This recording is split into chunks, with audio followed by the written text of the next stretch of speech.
Ndugu zangu, hilo ni banda ambalo liko kwenye kona tu hapo, kama mlishalitembelea. Kwa naomba tuwe katika hali ya utayari kumpokea sasa ndani ya ukumbi.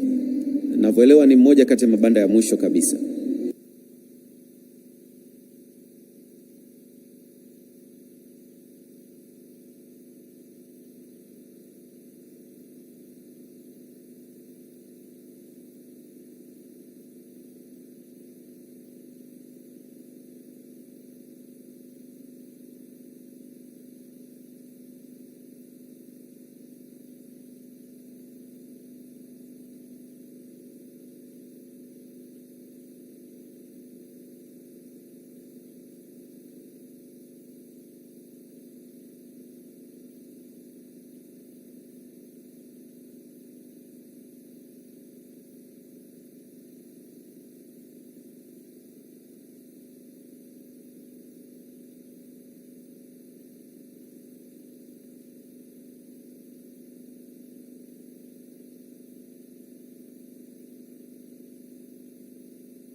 Naomba tuwe tayari tafadhali.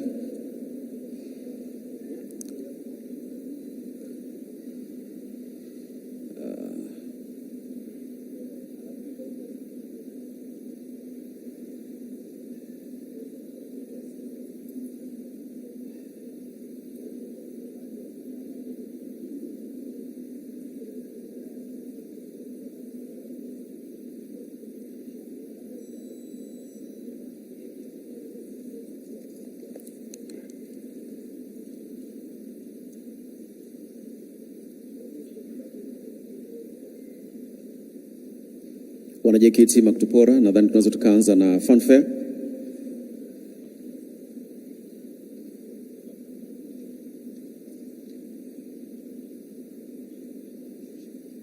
Mabibi na bwana, mbona tusimame tafadhali.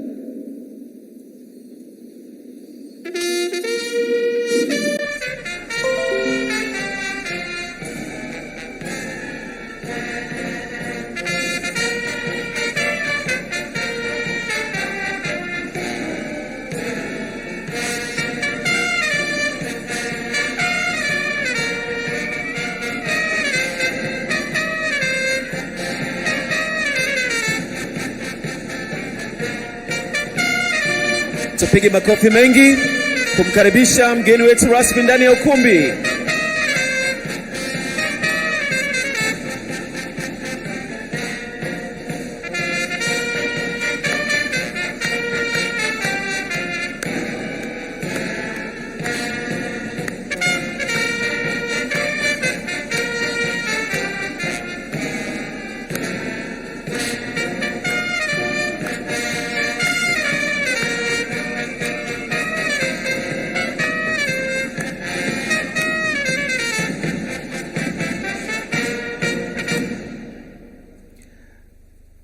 Wana JKT Makutupora, naomba tusubiri kidogo katika meza kuu, wageni wetu waweze kuingia katika maeneo ya viti, lakini tuendelee kusimama kwani mtatuongoza kuimba wimbo wa taifa pamoja na ule wimbo wa Jumuiya ya Afrika Mashariki.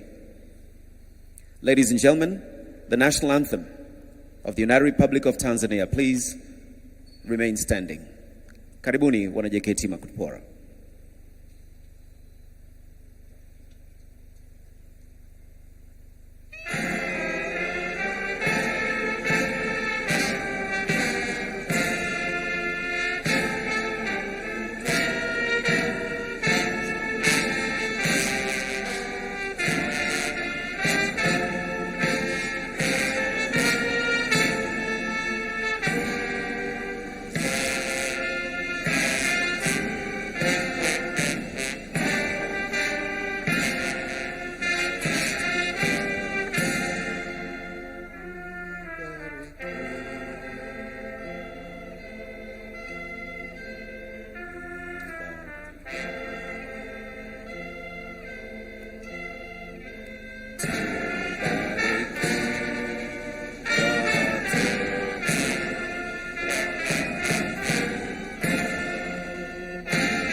Makofi mengi mengi sana mabino wa bwana. Asanteni sana JKT Makutupora. Karibuni tukae.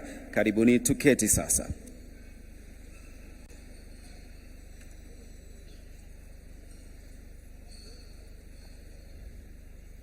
Mheshimiwa mgeni rasmi, mabibi na mabwana, tumsifu Yesu Kristo. Bwana Yesu asifiwe. Assalamu alaikum. Kwa jina la Jamhuri ya Muungano wa Tanzania, naomba tumpe maua yake mgeni wetu rasmi kwa makofi na vigelegele ndani ya ukumbi huu kama ishara ya ukaribisho. Safi kabisa. Ili tuweze kubarikiwa asubuhi ya leo mwanzo mpaka mwisho, tuwakaribishe viongozi wetu wa dini ili waweze kutuombea na ningependa kumkaribisha kwanza Askofu Amos Katoto Ngeze wa CCT kwa niaba ya Wakristo. Naomba tafadhali tumsindikize kwa makofi anavyokuja katika jukwaa hili. Naomba ujiunge nami Baba Askofu uweze kutuombea.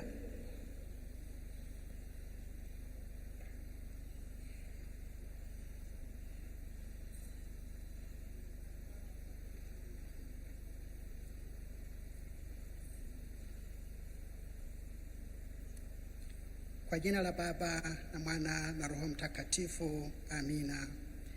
Baba Mwenyezi Mungu, Mungu muumba wa mbingu na nchi, tunakushukuru sana kwa kutuamsha salama siku ya leo na kutufanya kukutanika hapa. Tunakushukuru kwa Jamhuri ya Muungano wa Tanzania ambayo imekupendeza iwe mahali ilipo kwa mapenzi yako. Tunamwombea Mheshimiwa Rais wa Jamhuri ya Muungano Daktari Samia Suluhu Hassan, endelea kumjalia neema yako anapoliongoza taifa hili kubwa, ili kwamba tuweze kukutumikia katika haki na amani. Tunamwombea Mheshimiwa Makamu wa Rais, Mheshimiwa Daktari Filipo Isidori Mpango, anapomsaidia Mheshimiwa Rais, umpe bidii, umpe neema yako inayomtosha katika kuendelea kuwatumikia Watanzania kwa kadiri ya uradhi wa mapenzi yako. Tunapenda Mwenyezi Mungu kumuinua mikononi mwako Mheshimiwa Waziri Mkuu, Mheshimiwa Kassim Majaliwa mbunge, uwe pamoja naye, umtie nguvu na kumuongoza. Tunamwombea Naibu Waziri Mkuu Mheshimiwa Daktari Dr. Mashaka Biteko, uwe pamoja naye, umsaidie, umtie nguvu anaposhirikiana na wenzake katika kutuongoza sisi wa Tanzania katika haki na kweli. Mwenyezi Mungu, tunakuja mbele zako tukikushukuru kwa hafla ya siku ya leo ambapo tunakumbuka mashirika yasiyo ya kiserikali jinsi ambavyo yanashirikiana na serikali ya Jamhuri ya Muungano wa Tanzania kwa ajili ya kuwasaidia Watanzania. Umuongoze Mheshimiwa Makamu wa Rais Dr. Isidori Mpango anapoongoza hafla hii, neema yako imfunike, umtie nguvu, umpe neema anayohitaji Mwenyezi Mungu katika kutuongoza katika shughuli nzima ya leo. Baba, tunakushukuru kwa serikali ya Jamhuri ya Muungano wa Tanzania kwa jinsi ambavyo inatambua na kushirikiana vizuri na mashirika yasiyo ya kiserikali kwa ajili ya mustakabali wa maisha yaliyo mema ya Watanzania. Baba, nasema asante kwa haya, kwa vile ninaomba na kuombea kupitia katika jina la Mungu Baba na Mwana na Roho Mtakatifu. Amina. Amina. Askofu Amos Katoto Ngeze, tuwakushukuru sana, na naomba sasa nimkaribishe Sheikh Mahmud Mkuta kutoka BAKWATA kwa niaba ya Waislamu. Mabibi na bwana, makofi yenu taratibu tafadhali.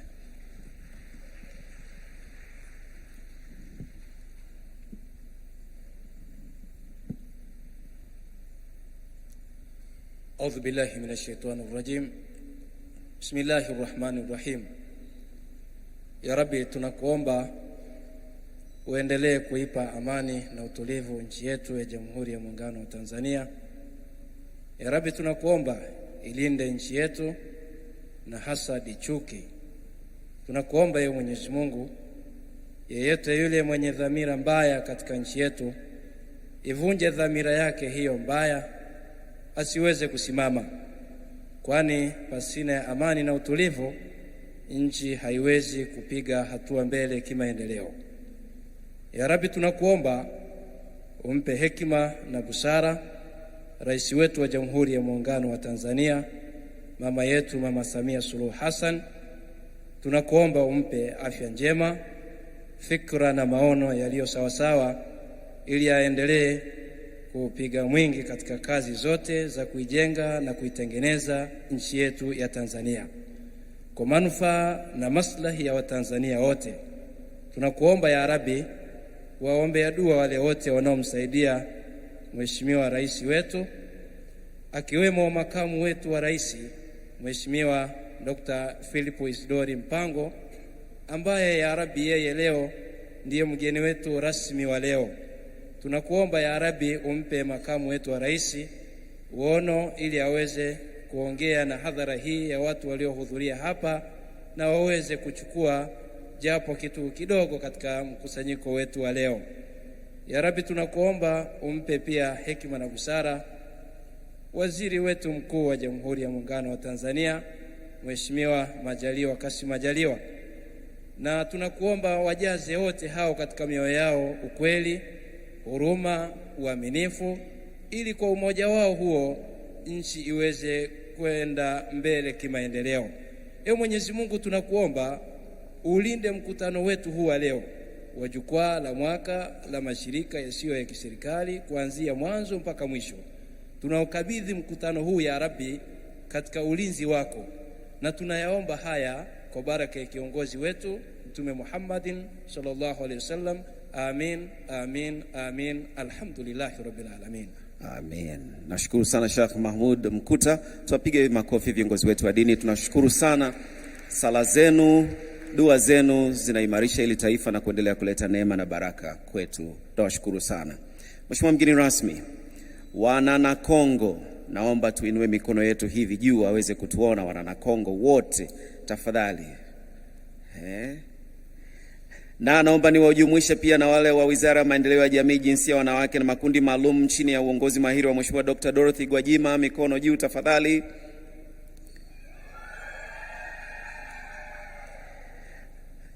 Hiyo ni sehemu ya sauti. Tunayo furaha kukukaribisha kwenye ufungaji wa jukwaa la mwaka la mashirika yasiyo ya kiserikali. Kauli mbiu yetu, Mheshimiwa, naomba uisikilize. Mashirika yetu. Amen, na washukuru sana. Mheshimiwa, ratiba yetu itaanza na salamu za mkoa.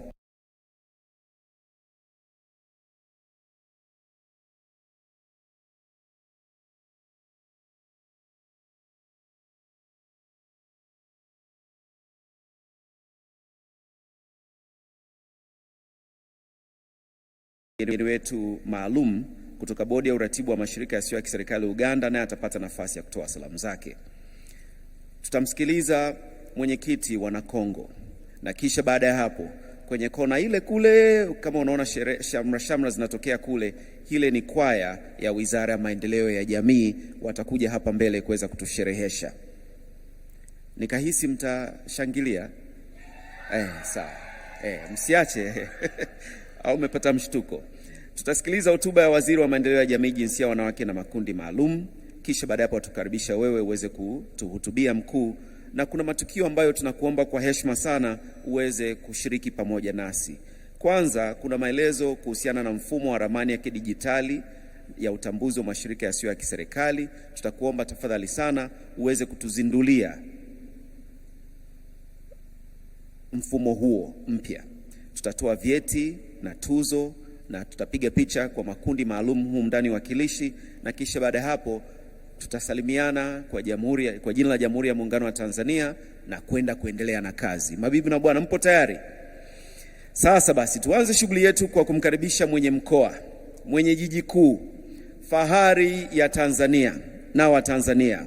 Ujumbe wa mkoa unasema Watanzania, stawisha Dodoma, wekeza Dodoma, anzia Dodoma. Mheshimiwa Rosemary Senyamule, naomba tumpigie makofi mkuu wa mkoa tafadhali. Karibu sana.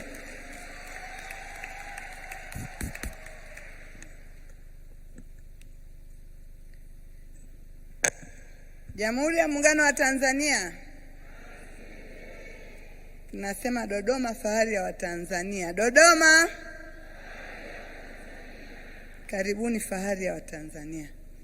Mheshimiwa Dr. Philip Isidori Mpango, makamu wa rais wa Jamhuri ya Muungano wa Tanzania. Mheshimiwa Dorothy Gwajima, waziri Maendeleo ya Jamii, Jinsia, Wanawake na Makundi Maalum. Mheshimiwa naibu waziri Mwanaidi Hamisi, Wizara ya Maendeleo ya Jamii, Jinsia, Wanawake na Makundi Maalum. Waheshimiwa manaibu waziri mlioko hapa, nimeona Mheshimiwa naibu waziri toka viwanda na biashara, nimeona Mheshimiwa Umi Ndeliananga pia, naomba nitambue uwepo wenu. Mheshimiwa mstaafu dada yetu Mwantumu Mahiza, mwenyekiti wa bodi ya uratibu wa NGOs, waheshimiwa mabalozi walioko hapa, nimeambiwa yuko balozi wa Uswizi na Umoja wa Mataifa ya Ulaya, dada yetu Lilian Bad, mwenyekiti wa Nakongo, Dr. Sef Shekalage, katibu mkuu Wizara ya Maendeleo ya Jamii, Jinsia, Wanawake na Watu wenye Ulemavu, na makatibu wakuu wote walioko hapa, kaka yetu Aligugu, katibu tawala mkoa wa Dodoma, pamoja na kamati ya usalama ya mkoa wa Dodoma, Mheshimiwa Alhaji Jabiri Shekimweri, mkuu wa wilaya ya Dodoma, pamoja na wakuu wa wilaya wote walioko hapa. Nimemwona Mheshimiwa mkuu wa wilaya ya Kondoa pia, wakurugenzi wa mkoa wa Dodoma walioshiriki hapa wakiongozwa na mkurugenzi mwenyeji Kayombo. Mheshimiwa mgeni rasmi, naomba nitambue uwepo wa viongozi wote toka taasisi zisizo za serikali, toka taasisi za serikali na wageni toka ndani na nje ya Tanzania. Tambue uwepo wa viongozi wetu wa dini ambao wametufanyia sala, viongozi wetu wa mila, wazee wangu tunashukuru sana tumewaona hapo. Naomba nitambue makundi yote maalum wakiweko waUVI, wanawake na Samia na makundi mengine nimewaona pia. Mheshimiwa mgeni rasmi, naomba nitambue wageni wote na wananchi wa Dodoma mlioko hapa. Jamhuri ya Muungano wa Tanzania. Dodoma. Mheshimiwa mgeni rasmi, nimshukuru Mwenyezi Mungu kwa nafasi tena leo ya baraka katika mkoa wetu wa Dodoma. Mheshimiwa mgeni rasmi, nimekumbuka kuwa nilimwona Mheshimiwa mbunge wa viti maalum mkoa wa Dodoma, dada yangu Taufik, ambaye pia ni mwenyekiti wa kudumu wa huduma za kamati ya huduma za jamii. Naomba nitambue uwepo wako, mtu muhimu sana. Mheshimiwa mgeni rasmi, nishukuru Wizara ya Maendeleo ya Jamii, Jinsia, Wanawake na Watu wenye Ulemavu kipekee kabisa kwa kuamua kufanyia shughuli hii kubwa ya muhimu ya kimkakati katika mkoa wetu wa Dodoma.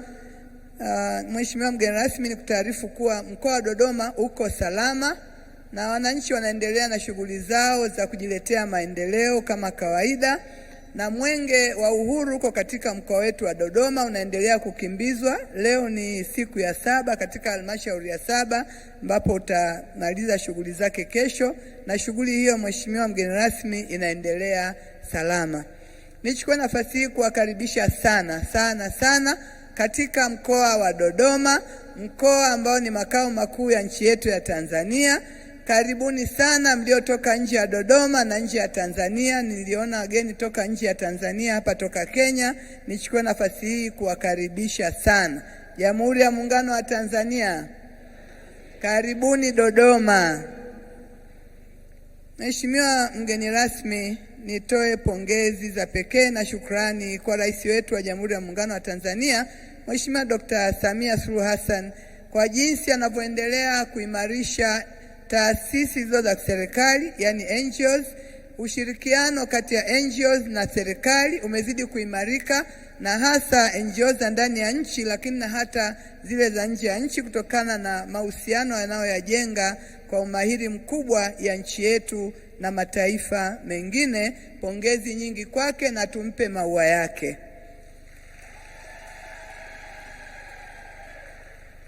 Mheshimiwa mgeni rasmi, nitoe pongezi pia kwako wewe binafsi kwa kuendelea kusimamia na kuimarisha na maelekezo mbalimbali ambayo yameendelea kuimarisha amani na utulivu katika nchi yetu ya Tanzania. Pia nitoe pongezi nyingi kwa wizara ambayo imetukutanisha hapa leo.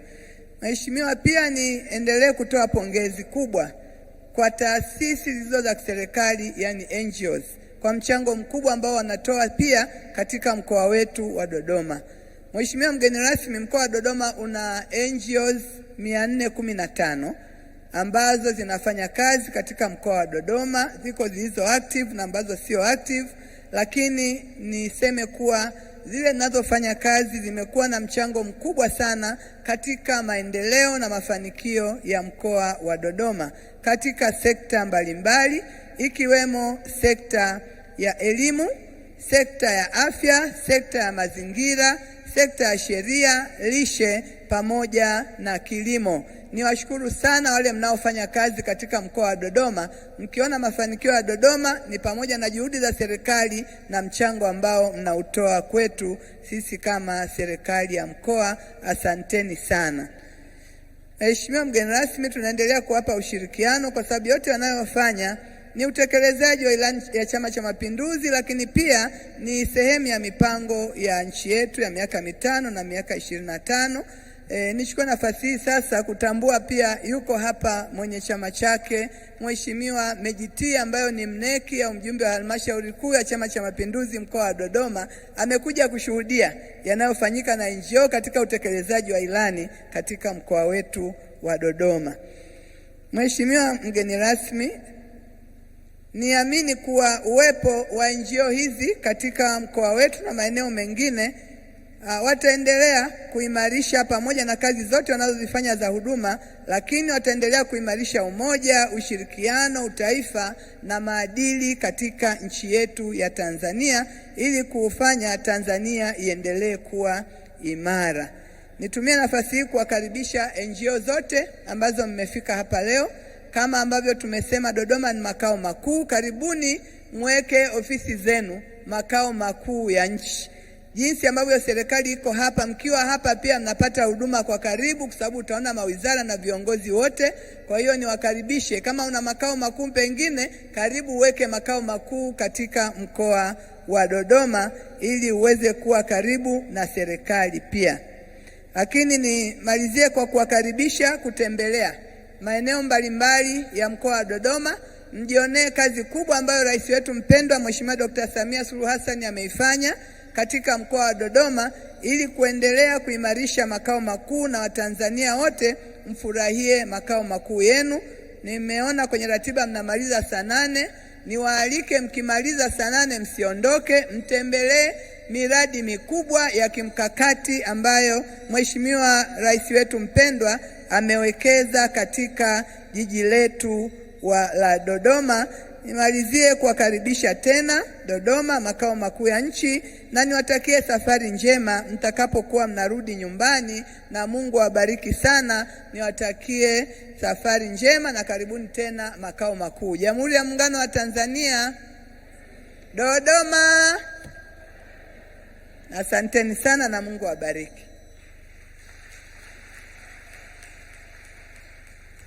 Tunashukuru sana Mheshimiwa Mkuu wa Mkoa. Tuwapo Dodoma, tunakaribishwa kutembelea vituo vyote vya utalii, na kupitia Dodoma tutaweza kwenda kwenye maeneo yote ya utalii nchini. Nashukuru sana kwa salamu zako. Sasa Mheshimiwa mgeni rasmi, tupate utambuzi wa kina zaidi, mbali na kwamba Mheshimiwa Mkuu wa Mkoa amewatambua baadhi ya viongozi na baadhi ya waheshimiwa ndani ya ukumbi huu. Nafasi hiyo tunampa Dr. Saif Abdallah Shakalage ambaye ni Katibu Mkuu Wizara ya Maendeleo ya Jamii, Jinsia, Wanawake na Makundi Maalum. Naomba tumpigie makofi mengi sana. Kiongozi, karibu sana tuweze kutambuana.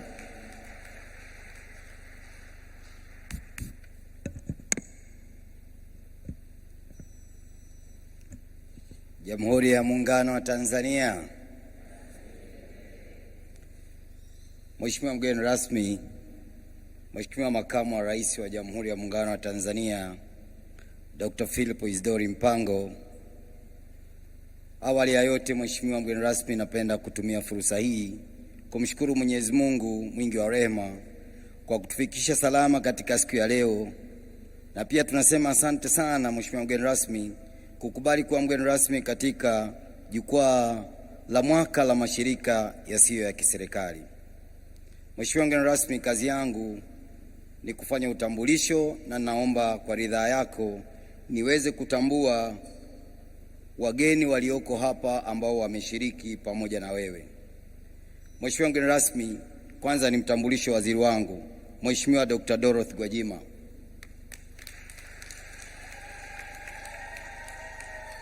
Waziri wa Maendeleo ya Jamii, Jinsia, Wanawake na Makundi Maalum.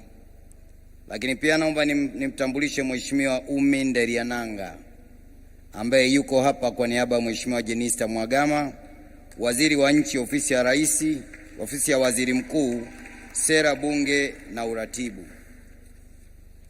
Mheshimiwa mgeni rasmi, naomba pia nimtambue Mheshimiwa Exaudi Kigahe ambaye yupo kwa niaba ya Mheshimiwa Waziri wa Viwanda na Biashara, lakini pia kwa niaba ya Waziri wa Habari, Teknolojia ya Habari na Mawasiliano. Mheshimiwa mgeni rasmi, naomba nimtambue Mheshimiwa Mwanaidi Al-Khamis, Naibu Waziri wa Maendeleo ya Jamii, Jinsia, Wanawake na Makundi Maalum.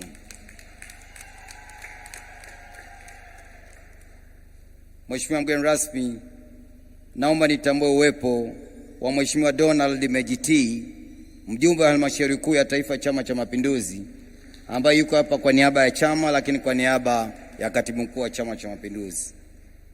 Mheshimiwa mgeni rasmi, naomba pia nitambue uwepo wa Mheshimiwa Mkuu wa Mkoa Rosemary Senyamule ambaye ametoka hapa sasa hivi kutoa salamu za mkoa, ambaye ni mkuu wa mkoa wa Dodoma.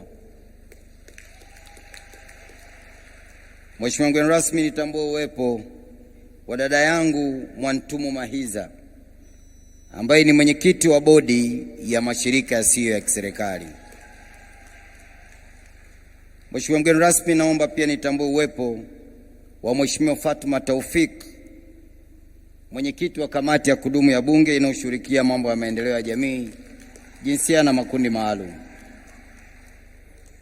Mheshimiwa mgeni rasmi, nitambue uwepo wa Daktari Lilian Badi ambaye ni mwenyekiti wa Baraza la Taifa la Mashirika yasiyo ya kiserikali.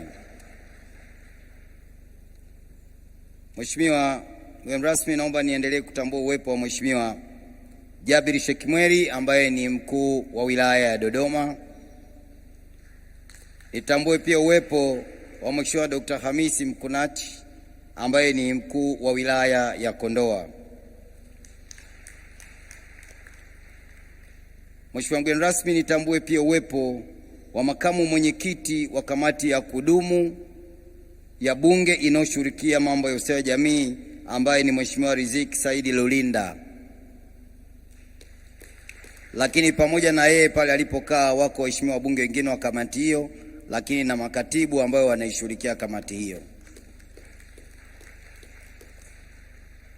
Mheshimiwa mgeni rasmi, napenda pia kutambua uwepo wa waheshimiwa wabunge wengine wote ambao wapo katika ukumbi huu.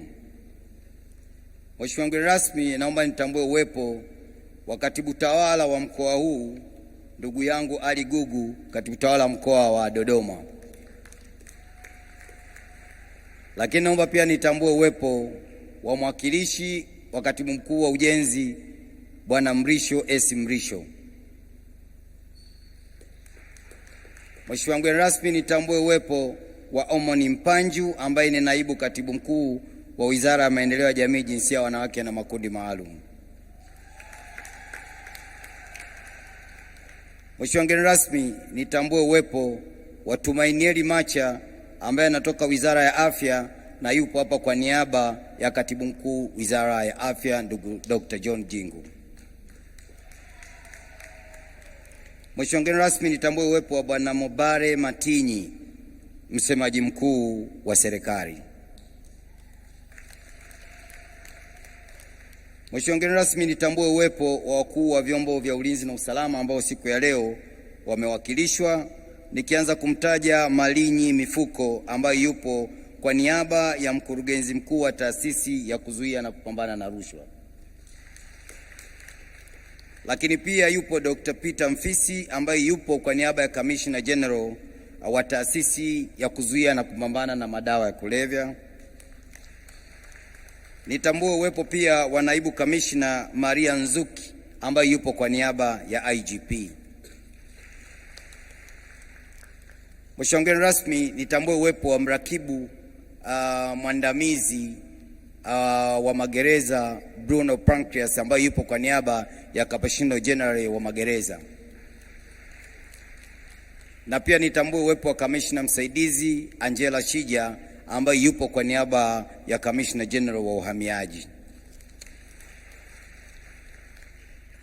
Mheshimiwa mgeni rasmi, naomba niendelee kutambua uwepo wa ndugu Ahmed Abdullah, mrajisi wa mashirika yasiyo ya kiserikali kutoka Zanzibar.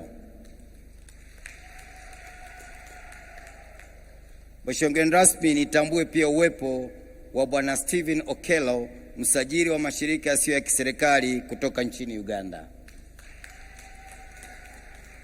Mheshimiwa mgeni rasmi, tunafanya kwa mashirikiano makubwa sana na nchi za jirani, na ndio maana tunaalikana tunapokuwa na hii hafla kama hizi za kila mwaka.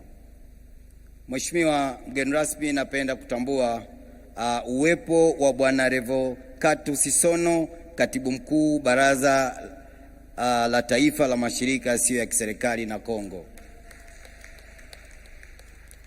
Mheshimiwa mgeni rasmi, napenda kutambua uwepo wa viongozi wa dini waliopo hapa, nikitambua wako wawili ambao tayari wamebariki hafla yetu hii ya leo. Lakini Mheshimiwa mgeni rasmi, kwa ridhaa yako naomba nikitambua uwepo kwa wachache kwa majina: Askofu Joseph Motorela ambaye anatoka CCT, lakini pia Askofu Amos Katoto anatoka makanisa AICT, lakini pia yuko mratibu wa viongozi wa dini ni askofu au ni mchungaji, utaniwia radhi, naomba niatamke yote nisikosee, Timothy Holela. Naomba pia nitambue uwepo wa Askofu Johnson Lugenge ambaye naye yupo hapa, lakini na mwenyekiti wa CPCT mchungaji Maliga John, lakini na Sheikh Mahamud Nkusa ambaye yuko kwa niaba ya Sheikh wa mkoa wa Dodoma. Mheshimiwa mgeni rasmi, kuna machifu pale unawaona, lakini naomba nitambue kwa mwenyekiti wao waliopo ambaye ni Chifu Bilinje Yasin Ali ambaye amesimama kwa niaba ya machifu wengine. Mheshimiwa mgeni rasmi, utambulisho huu ni mrefu sana, lakini ninaomba kwa ridhaa yako nitambue baadhi ya viongozi wengine ambao wako meza kuu, nikitambua uwepo wa Holga Taush ambayo is a deputy head. Naomba nifahamu uwepo wa Brett ambaye anatoka USAID, ni Director for Democracy, Right and Governance. Lakini pia naomba nitambue uwepo wa WHO country representative ambaye naye yupo hapa. Mheshimiwa mgeni rasmi, kwa hatua hii na kwa ajili ya kuokoa muda, naomba niseme kwamba tutaendelea na utambulisho, lakini kwa hatua hii naomba niishie hapa ili ratiba nyingine iweze kuendelea, na wale ambao nitakuwa sikuwataja hapa kwa sasa hivi kwa sababu wanaendelea kuja, basi tunamwomba MC tutakuwa tunampa orodha hii na endelee kuwatambua. Mheshimiwa mgeni rasmi, kwa heshima na taadhima, naomba niishie hapo. Jamhuri ya Muungano wa Tanzania. Asante sana. Jamani, tumpige makofi mengi sana kwa utambuzi huo mpana sana. Katibu mkuu, tutakukaribisha hapo baadaye kidogo kwenye kuelezea ramani ya kidijitali ya utambuzi wa NGOs Tanzania. Mheshimiwa, nimeona kama umenisogelea tena. Kuna mtu wa muhimu sana tumemsahau, Mheshimiwa Katibu Mkuu. Mheshimiwa mgeni rasmi, nilijisahau mimi mwenyewe. Mheshimiwa mgeni rasmi, mimi naitwa Dr. Seif Shekalage, ni Katibu Mkuu Wizara ya Maendeleo ya Jamii, Jinsia, Wanawake na Makundi Maalum. Asante sana. Itifaki imezingatiwa. Sasa Mheshimiwa mgeni rasmi, mwenyekiti wa bodi ya uratibu wa mashirika yasiyo ya kiserikali, nikimkaribisha kikavukavu atanipa makavu. Kwa hiyo nitaomba wakina mama humu ndani ya ukumbi mshirikiane nami kuimba tu mama mama mama huyo Bi Mwantuma Hiza, mama mwanasiasa mbobezi, kiongozi mahiri sana.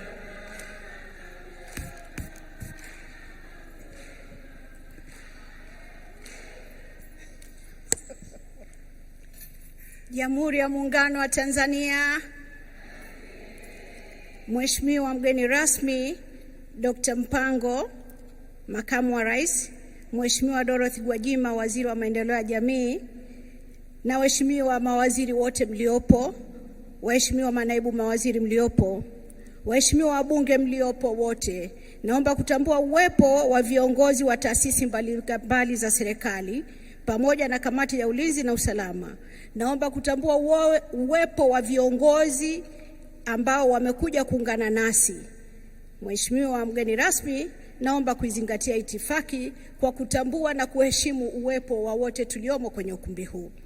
Mheshimiwa mgeni rasmi, awali ya yote naomba nianze kwa kumpa sifa Mwenyezi Mungu kipekee kwa kutuwezesha kukutana hapa kwa mara nyingine, kwani mimi niliteuliwa mwaka jana na nilipata fursa ya jukwaa la kwanza. Kwangu mimi hili leo ni jukwaa la pili. Namshukuru Mwenyezi Mungu sana kwa kuniwezesha kufikia hapa. Aidha, nakushukuru kwa niaba ya bodi ya wajumbe ambao umeridhia mwaliko huu na umekubali kujumuika nasi. Mheshimiwa mgeni rasmi, nitakuwa muhaba wa fadhila kama sitawashukuru washiriki hawa wa mashirika mbalimbali ambao wameamua kuja hapa katika jukwaa hili ili waweze kukutana nawe na wasikilize maneno yako. Mheshimiwa mgeni rasmi, naomba kabla sijaendelea kusema neno mbele yako, nitoe shukurani zangu kwa wakuu wa mikoa na wakuu wa wilaya wote ambao wamewezesha kusimamia majukwaa katika ngazi ya wilaya na mkoa. Mheshimiwa mkuu wa Dodoma, na kuomba unisaidie kupeleka shukurani hizi. Mheshimiwa mgeni rasmi, nilipoteuliwa mwaka jana na kuhudhuria jukwaa hili, nilijipa ukandarasi wa kuwa mjenzi wa daraja la mahusiano kati ya mashirika yasiyo ya kiserikali na serikali kuu. Nilikuta kuna ombwe la kutokuaminiana kati ya mashirika yasiyo ya kiserikali kwa serikali yao na serikali kwa mashirika yake.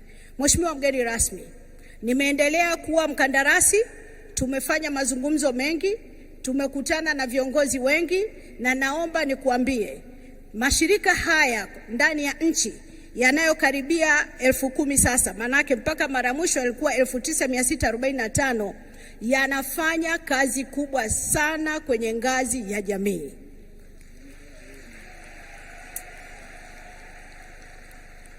Mashirika haya ambayo yamejitolea yanafanya kazi, yanahitaji sana kushikwa mkono, yanahitaji sana maelekezo. Mimi kama mwenyekiti wa bodi ya uratibu, ninalo ombi moja kwako Mheshimiwa mgeni rasmi, nalo ni kukuomba kwa mamlaka ulionayo uelekeze mamlaka za mikoa na wilaya kufanya kazi kwa karibu sana na mashirika haya, kwa sababu yapo katika milki zao, katika mamlaka zao, na mambo yote wanayoyafanya yanapaswa kuwa wazi na bayana ili tuweze kwenda vizuri. Tunajenga nchi moja, hatupaswi kunyang'anyana fito. Mheshimiwa mgeni rasmi, mimi hapa pamoja na wenzangu tunapokutana tunajadili mambo yenye faida kwa nchi yetu. Nami na kuomba kwa heshima na taadhima nisaidie kupeleka salamu hizi kwenye serikali kuu kwamba tunapaswa kukaa karibu na mashirika haya na tuyape ushirikiano kwa kadiri tunavyoweza ili tupate tija na tupate mafanikio yanayotarajiwa kwa mujibu wa sheria iliyoundwa na bunge letu la Jamhuri ya Muungano wa Tanzania. Kwa maneno haya Mheshimiwa mgeni rasmi, na kushukuru na naomba upokee shukrani zetu na ukaribie kwenye mkutano huu. Asanteni kwa kunisikiliza.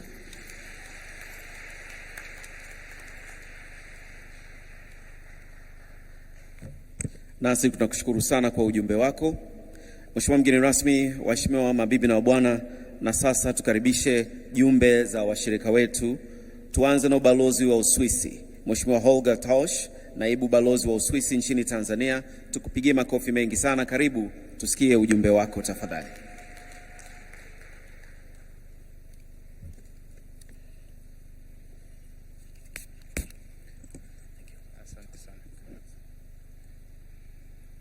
Honorable Dr. Philip Isdor Mpango, Vice President of the United Republic of Tanzania, guest of honor today. Honorable Dr. Dorothy Gwajima, Minister of Community Development, Gender, Women and Special Groups, and Deputy Minister. Dodoma Regional Commissioner, Permanent Secretary, Ministry of Community Development, Gender, Women and Special Groups. Chair of the National NGO Coordination Board, Registrar of NGOs, Chairperson of the National Council of NGOs, NACONGO, representatives, excellencies of fellow bilateral donors, distinguished guests, representatives of NGOs, dear colleagues, partners, and friends. Mabibi na mabwana, habari za asubuhi. It's a great pleasure to join you this morning for this National NGO Forum 2023. As you may know, Ambassador Chassot from the Swiss Embassy was supposed to be here with you today, just like he was here last year.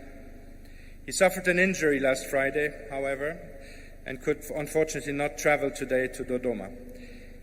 He asked me to express his sincere regrets for not being able to attend this NGO Forum again, and to convey his warm greetings and congratulations to all assembled here on this important occasion.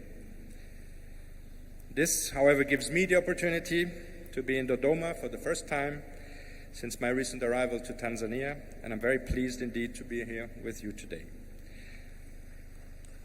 I congratulate the Office of the NGO Registrar in collaboration with the NACONGO Council for the renewed commitment to hold this important forum annually.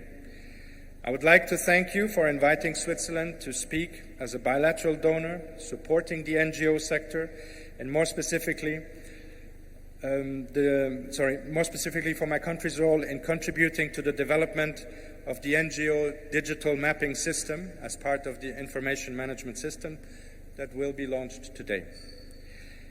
Special appreciation goes to, of course, our guest of honor for gracing this important event, a gesture that shows the commitment of the government to a stronger and sustainable NGO sector.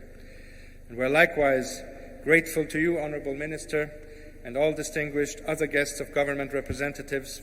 Your presence is again an important sign of the institutional commitment to further cement the collaboration between the government and the NGOs. Switzerland appreciates that the government under Her Excellency President Samia Suluhu Hassan has endeavored to reopen and increase civic space for NGOs and more generally for civil society organizations to operate and advance their mandates. We also note that citizens feel free to express themselves on different issues of their concern. And we very much hope this positive trend continues despite some very recent developments that were of concern in that regard.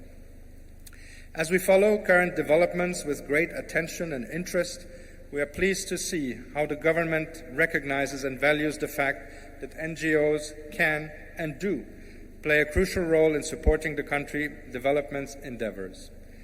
Switzerland strongly believes that NGOs are a very important and needed to complement the efforts of any government in its development plans. NGOs can positively and effectively contribute to combat poverty, raise citizens' awareness on diverse and important development issues, and fight unbecoming societal challenges such as corruption and gender-based violence, to mention only a few. However, this can be achieved only if NGOs can benefit from conducive and stable conditions. This is why Switzerland welcomes the theme of this year's forum: Our NGOs, Our Values, Our Nation.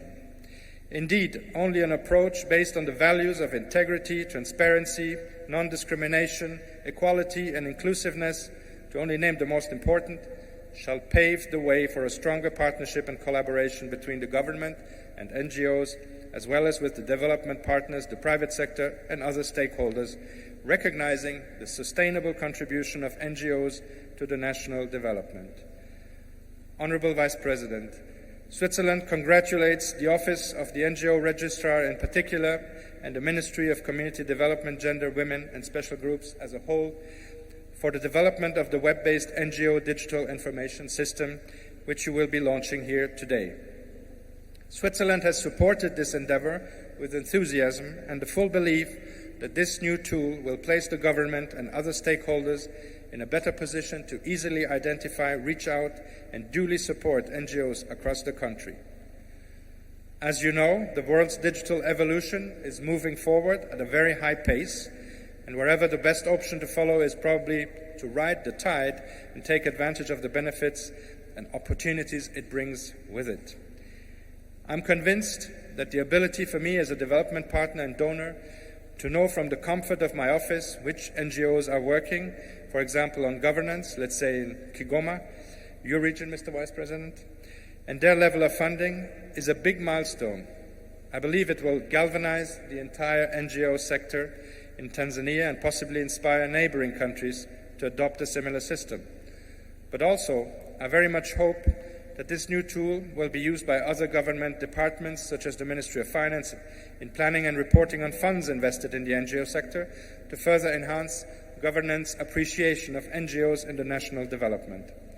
Switzerland is proud to have supported this venture through a fruitful and tireless collaboration with the NGO registrar, who we congratulate for bringing this new system this far.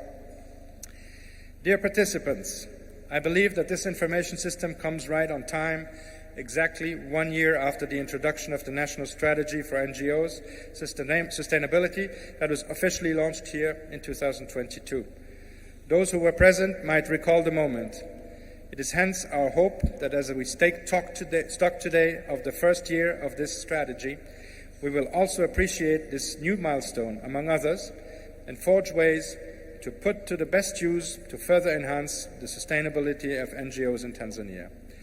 In that regard, allow me to state very clearly that Switzerland supported this project as a way to enhance monitoring, transparency, coordination and efficiency for the NGO sector and their relation with all relevant sectors. We certainly do not see it as a means of control and pressure on those NGOs that might be perceived as unfavorable or disruptive. It is indeed our expectation, and it's of utmost importance, that the civil society organizations will continue to be in a position to freely carry out their activities and comply with their mandate, which include advising and sometimes holding the authorities to account. Otherwise, we feel that it would not only defeat the purpose of this new system, but also, and more importantly, prevent the country to fully benefit from the invaluable and indispensable contributions from the NGO sector. Allow me to also say that for this system to really work, it will be equally crucial for NGOs to submit credible and transparent reports in a timely manner, and that the government enters the NGO's data equally timely to ensure availability of up-to-date information that can serve as an effective and useful source of data. In addition, it goes without saying that the wide dissemination of this new system among all relevant stakeholders will be key to ensure its success and efficient use.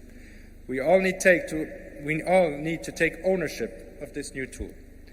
Honorable Vice President, dear participants, now that through this digital system, the value and contribution of NGOs will be better established, the next steps could then be to revisit the NGO policy and the NGO law so that they can go hand in hand with this new important development. We hope that these review processes can start soon, and we pledge our renewed support for the same to the extent possible. With this, let me conclude by congratulating once again the organizers for this very successful and fruitful annual meeting. We look forward to the agreed steps and actions resulting from this forum to best support the NGO sector in particular and Tanzania's development in general. Asanteni sana.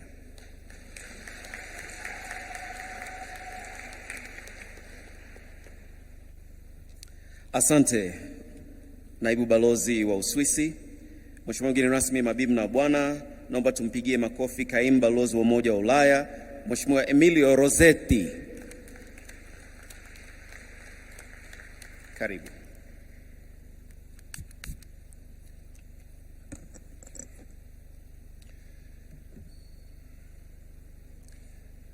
Your Excellency, the Vice President, Honorable Minister Gwajima, and other ministers present, Resident Commissioner, Regional Commissioner, Permanent Secretaries, the registrars of NGO, distinguished guests, Mambibina Babwana, habari za asubuhi. I am honored to be part of this important event of the annual NGO Forum 2023 on behalf of the European Union. It's an important occasion, providing a platform for dialogue, sharing of experiences and best practices, strategizing and deliberating on challenges facing the NGO sector in Tanzania. The EU is fully appreciating the work done under the six-phase government of President Samia Suluhu Hassan for generating a progressively more conducive environment, encouraging dialogue between stakeholders, and promoting meaningful participation of civil society in policy processes. We hope this will be further pursued in yet more sectors and covering yet more issues on the national agenda. This transpired already yesterday here at the forum with a session on climate change. They want also to mention the forum on internet freedom held last week in Dar es Salaam and graced by the ICT ministers of Tanzania and Uganda. Your presence here, Your Excellency Vice President, is the confirmation of political will and leadership that can lead to further enhancement of space for consultation and advocacy, space for interaction and participations, as well as the further improvement of operating rules and legal frameworks. I do realize, however, that a question may rise. What is the role, what is the place of the EU in this Tanzanian dynamic? Yesterday morning, I was attending an event where a cabinet minister spelled out the issue very clearly in relation to activities that are supported by development partners with NGOs aiming at preventing violent extremism. The audience was reminded that external actors have their own interests, national interest, their own corporate interest, and even individual interest. Yes, the issue of external support to the working of NGOs is getting politically loaded, and not only in Africa, but allow me to go briefly back to the fundamentals. I like to call the sphere of action of NGOs as the third sector. Third, because it's defined by what is not. It is not private enterprise. It is not state institutions. NGOs are often called to fill gaps that market failures prevent private enterprises to provide answers to. And they also fill gaps that governance failures prevent state institutions to provide answers to. In these globally complex times, we can also ask ourselves, not only here in Tanzania, but in the EU as well and globally, whether the third sector is not also called to fill gaps that democratic failures prevent political systems to provide answers to. And that is the advocacy role that civil society plays, often among controversy. But again, the question was, why is the EU here to support NGOs in Tanzania? I replied to in the margins yesterday to the Honorable Minister, saying, let's take your interest-based viewpoint, no problem, but let us work together at the intersection of the respective interests. That is where we can find mutual gain. There is a space where the state and development partners can agree on the space where strengthening of a Tanzanian NGO can lead to a more resilient society. One of the 4 R's President Samia launched, where some protection is erected against inevitable market failures and against inevitable governance failures. To conclude, a few facts and figures. The EU-Tanzania Civil Society Roadmap is investing 25 billion to support to NGOs between 2021 and 2024 in 3 areas of operational environment, promoting dialogues and networking, and institutional capacity. We launched a phase 1 call for proposal in 2022, and we expect to launch a second phase call of proposals by the end of 2023. So once again, hongera sana to NGOs of Tanzania here convened for the 2 days of deliberation, with the promise of good collaboration from the European Union. Asanteni sana.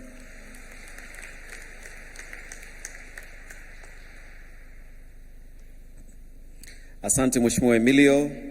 na kusikia unazungumza Kiswahili vizuri sana.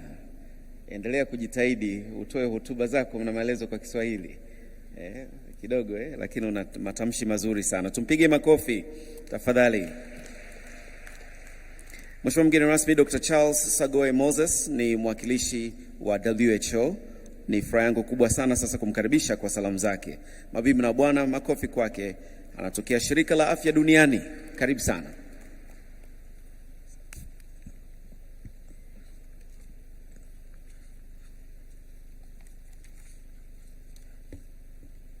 Thank you very much, Master of Ceremonies.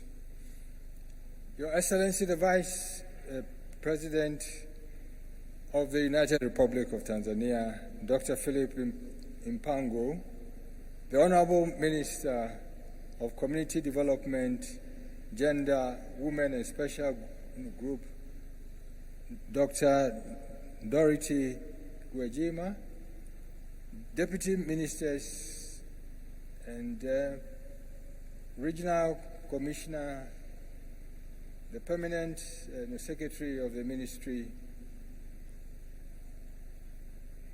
other distinguished invited guests who are gathered here, please allow me to stand by the protocol that is already established. Thank you.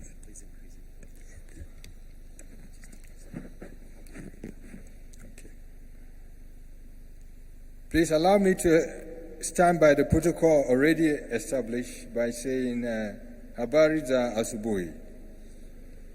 I'm indeed honored to be here to represent my organization, the World Health Organization, and indeed the entire UN community on this very important occasion.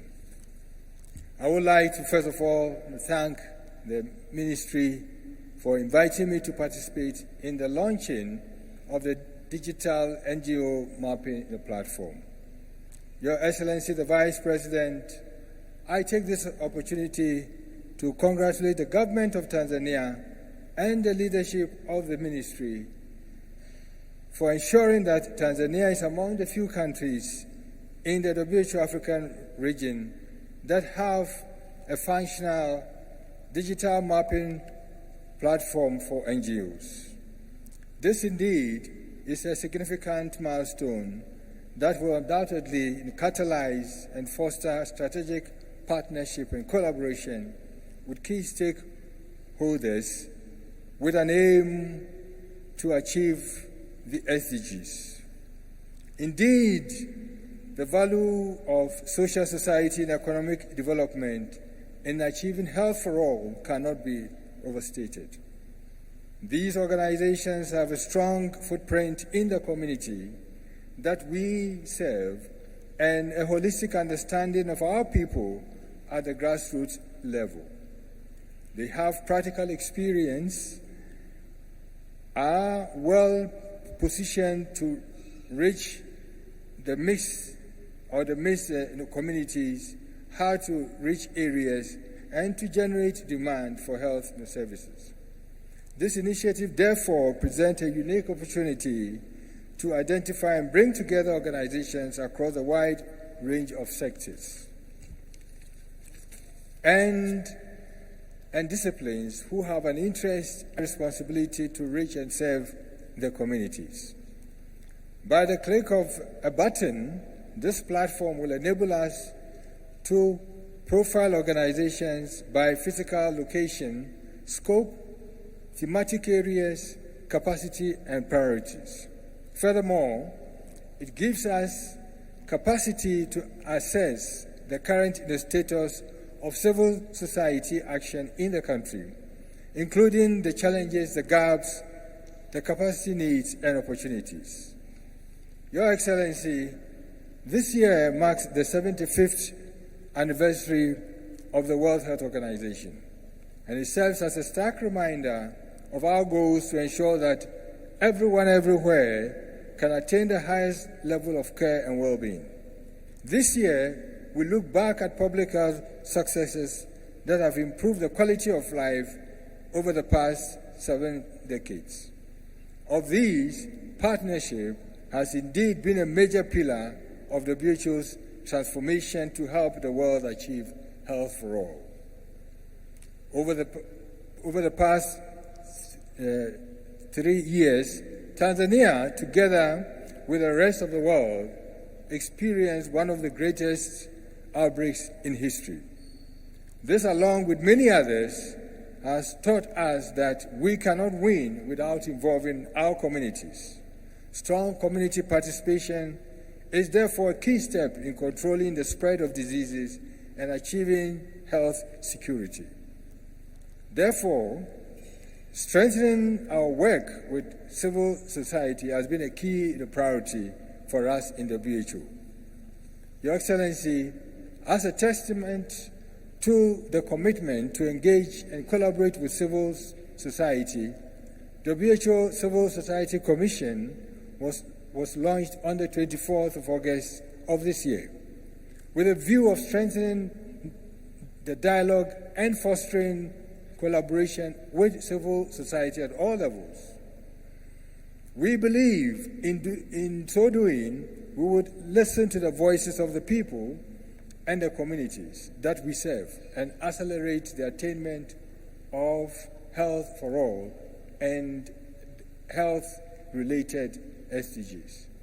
We are therefore grateful to have been part of this initiative right from the onset that would optimize the civil society landscape and enable effective engagement with relevant stakeholders, all with the ultimate aim of improving the lives of Tanzanians.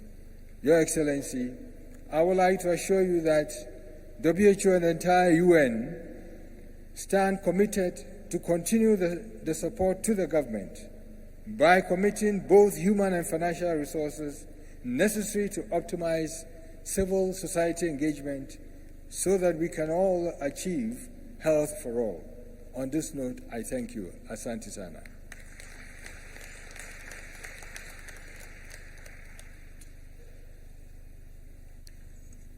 Nasi tunakushukuru sana. Mheshimiwa mgeni rasmi, tumepata bahati kubwa sana ya kuwa na mwenzetu mkurugenzi mtendaji bodi ya uratibu wa mashirika yasiyo ya kiserikali nchini Uganda, ndugu Stephen Okello miongoni mwetu. Ametusikiliza, nasi tumemsikiliza, tumeelimishana na kuelewana, na tunampa nafasi sasa ya kutoa salamu zake. Naomba tumpigie makofi mengi sana mwenzetu Stephen Okello. Karibu sana katika jukwaa hili, jumuika nami hapa tukusikilize. Karibu sana. Yes. Thank you, MC. The guest of honor, Your Excellency, the Vice President, honorable ministers present, the permanent secretaries present, the honorable members of parliament, the resident commissioner, the chairperson of the NGO board, the registrar of NGOs, all government officials present from the different ministries, departments, and agencies, all the representatives of the different religious and faith-based organizations, the development partners present, the private sector, the National Council, and all the NGO representatives, all invited guests, ladies and gentlemen, all protocol observed. Special greetings from Uganda to everyone. And Your Excellency, in a special way, I want to start by thanking and appreciating the organizers of this event. And that is mainly the Ministry of Community Development in collaboration with the National Council of NGOs for inviting me to be part of this engagement. I want to thank the NGO board chairperson who is seated right next to you, and also the registrar who have in these last few days that I've been here given me all the assistance and guidance around, and also have brought me up to speed in relation to NGO operations in Tanzania.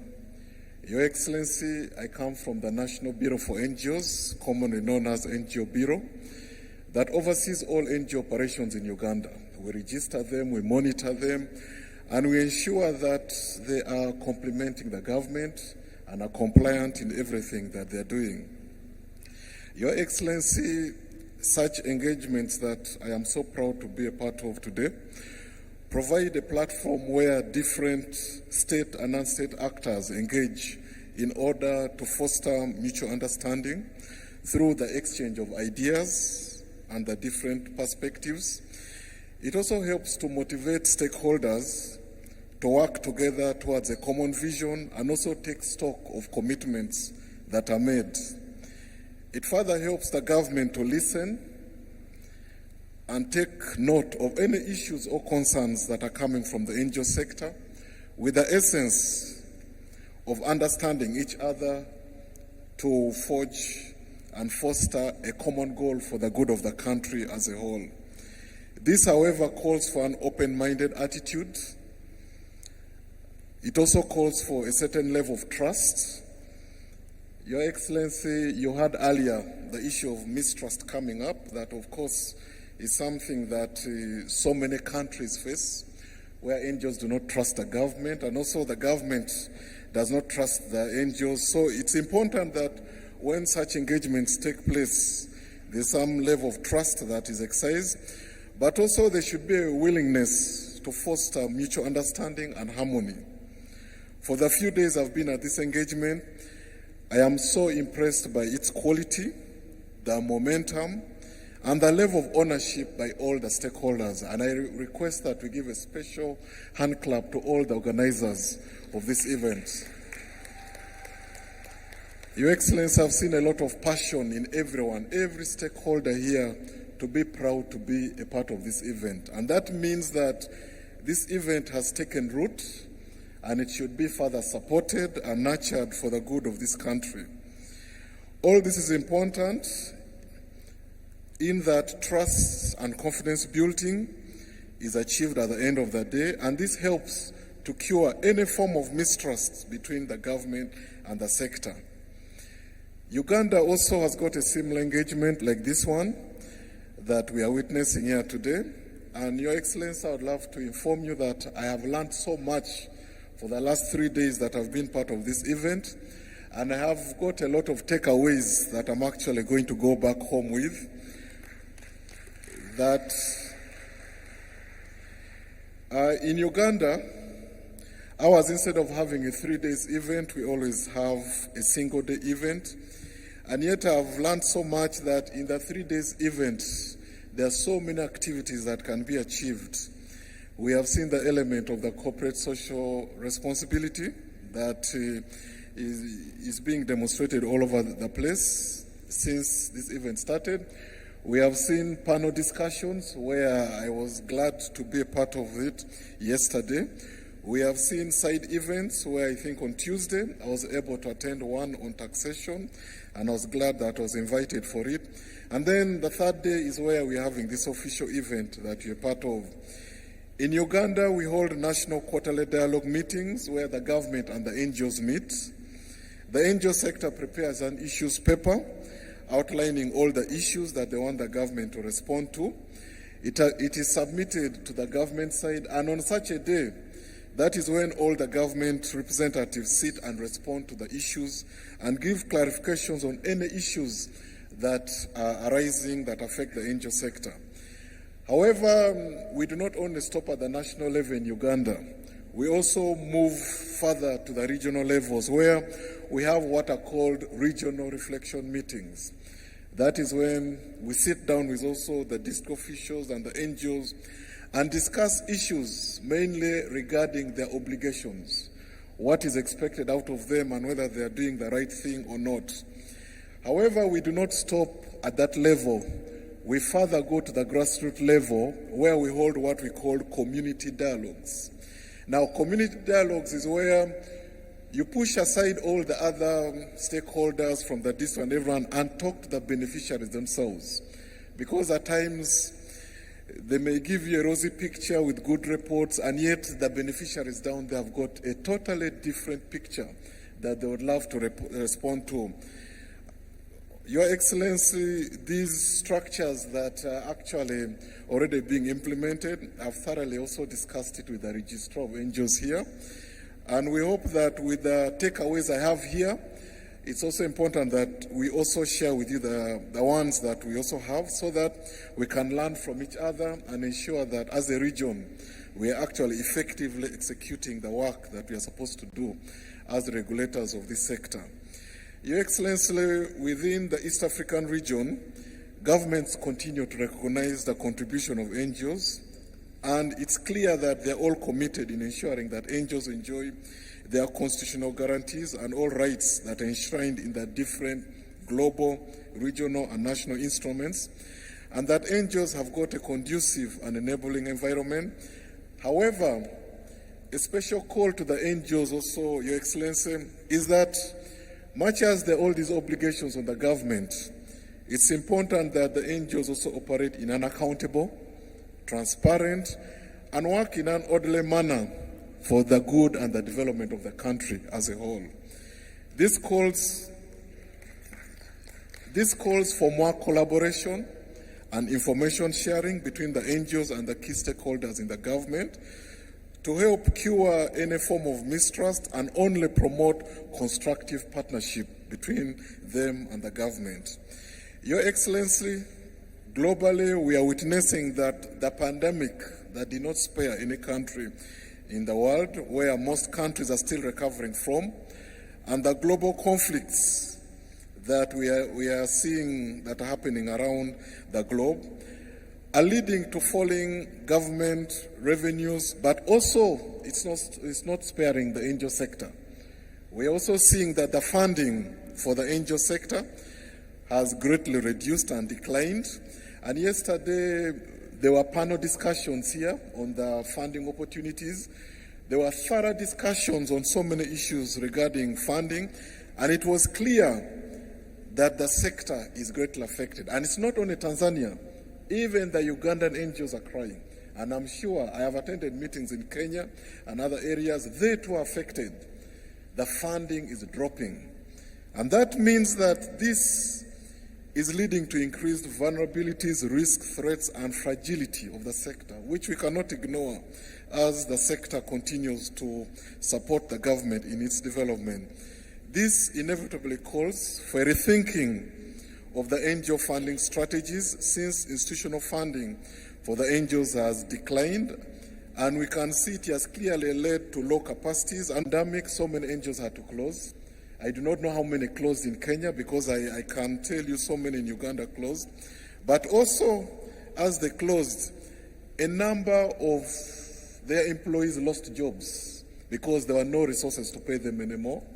But in addition to that, as we worry about the NGOs and the employees, let's also sympathize with the beneficiaries who had been given hope by these NGOs. And finally, they do not get the kind of help and support that they were getting at some point. Therefore, it is important that all funding to NGOs should include a component to support institutional development and operations. This is something that came out strongly yesterday, that as donors come in and support these NGOs, it's important that they also pay attention to the institutional development. There is a big concern that funds are given to NGOs, and these NGOs are voluntarily formed, but the concern is that do they have the required skills to execute the kind of work that's expected out of them? So it's important that each time any donations come in, part of that donation should be spared and pushed towards building the institutional capacity of the organizations. But also there's also need for these NGOs to receive capacity building in mobilizing resources through social enterprises. It is very clear that with these declining funding opportunities, it's important that NGOs start to rethink and build their capacity.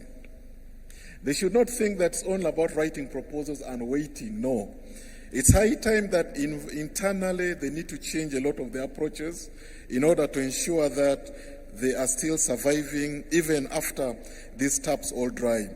Your Excellency, it's very clear that almost all the NGOs in this region, Uganda is not spared too, I can confidently tell you that 98% of these NGOs rely on foreign donations. What happens when those donations stop? Let's worry about that. That tomorrow, if let me say all the donors pull out, will this room be filled like this? Because so many of us have closed, and it happens, and we witness it all the time.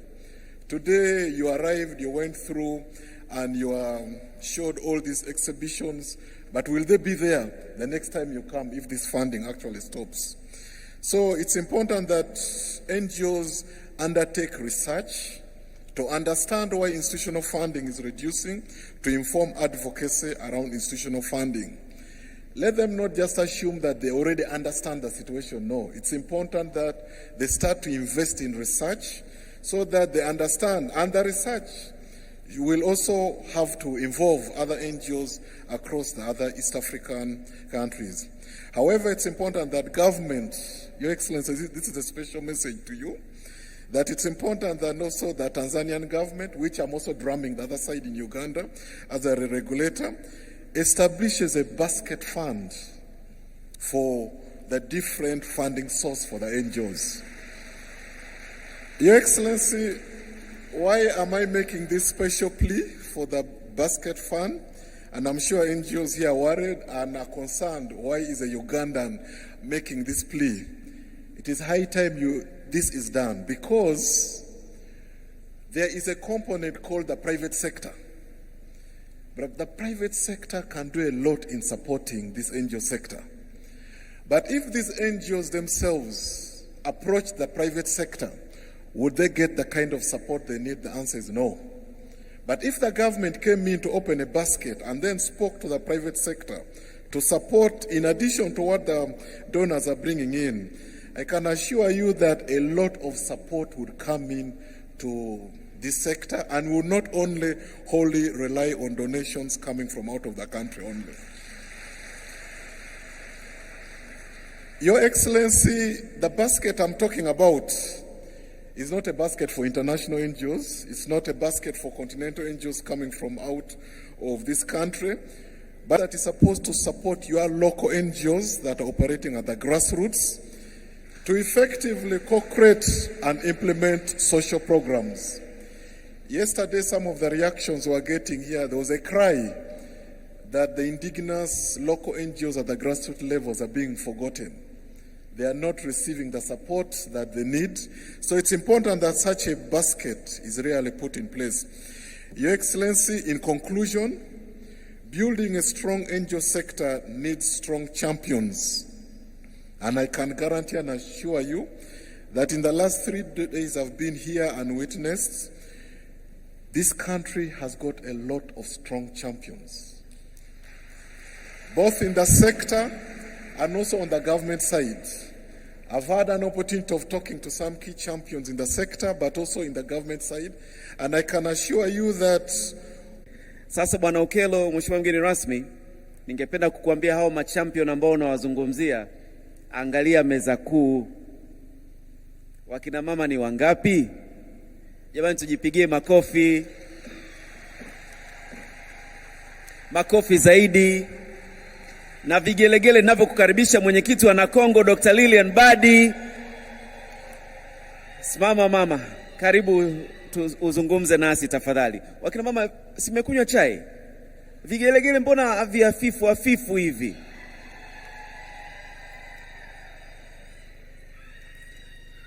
Tumpashie mwenyekiti wetu, tumpashie. Pasha. Naomba nione wote mnapasha. Aya, washa. Karibu.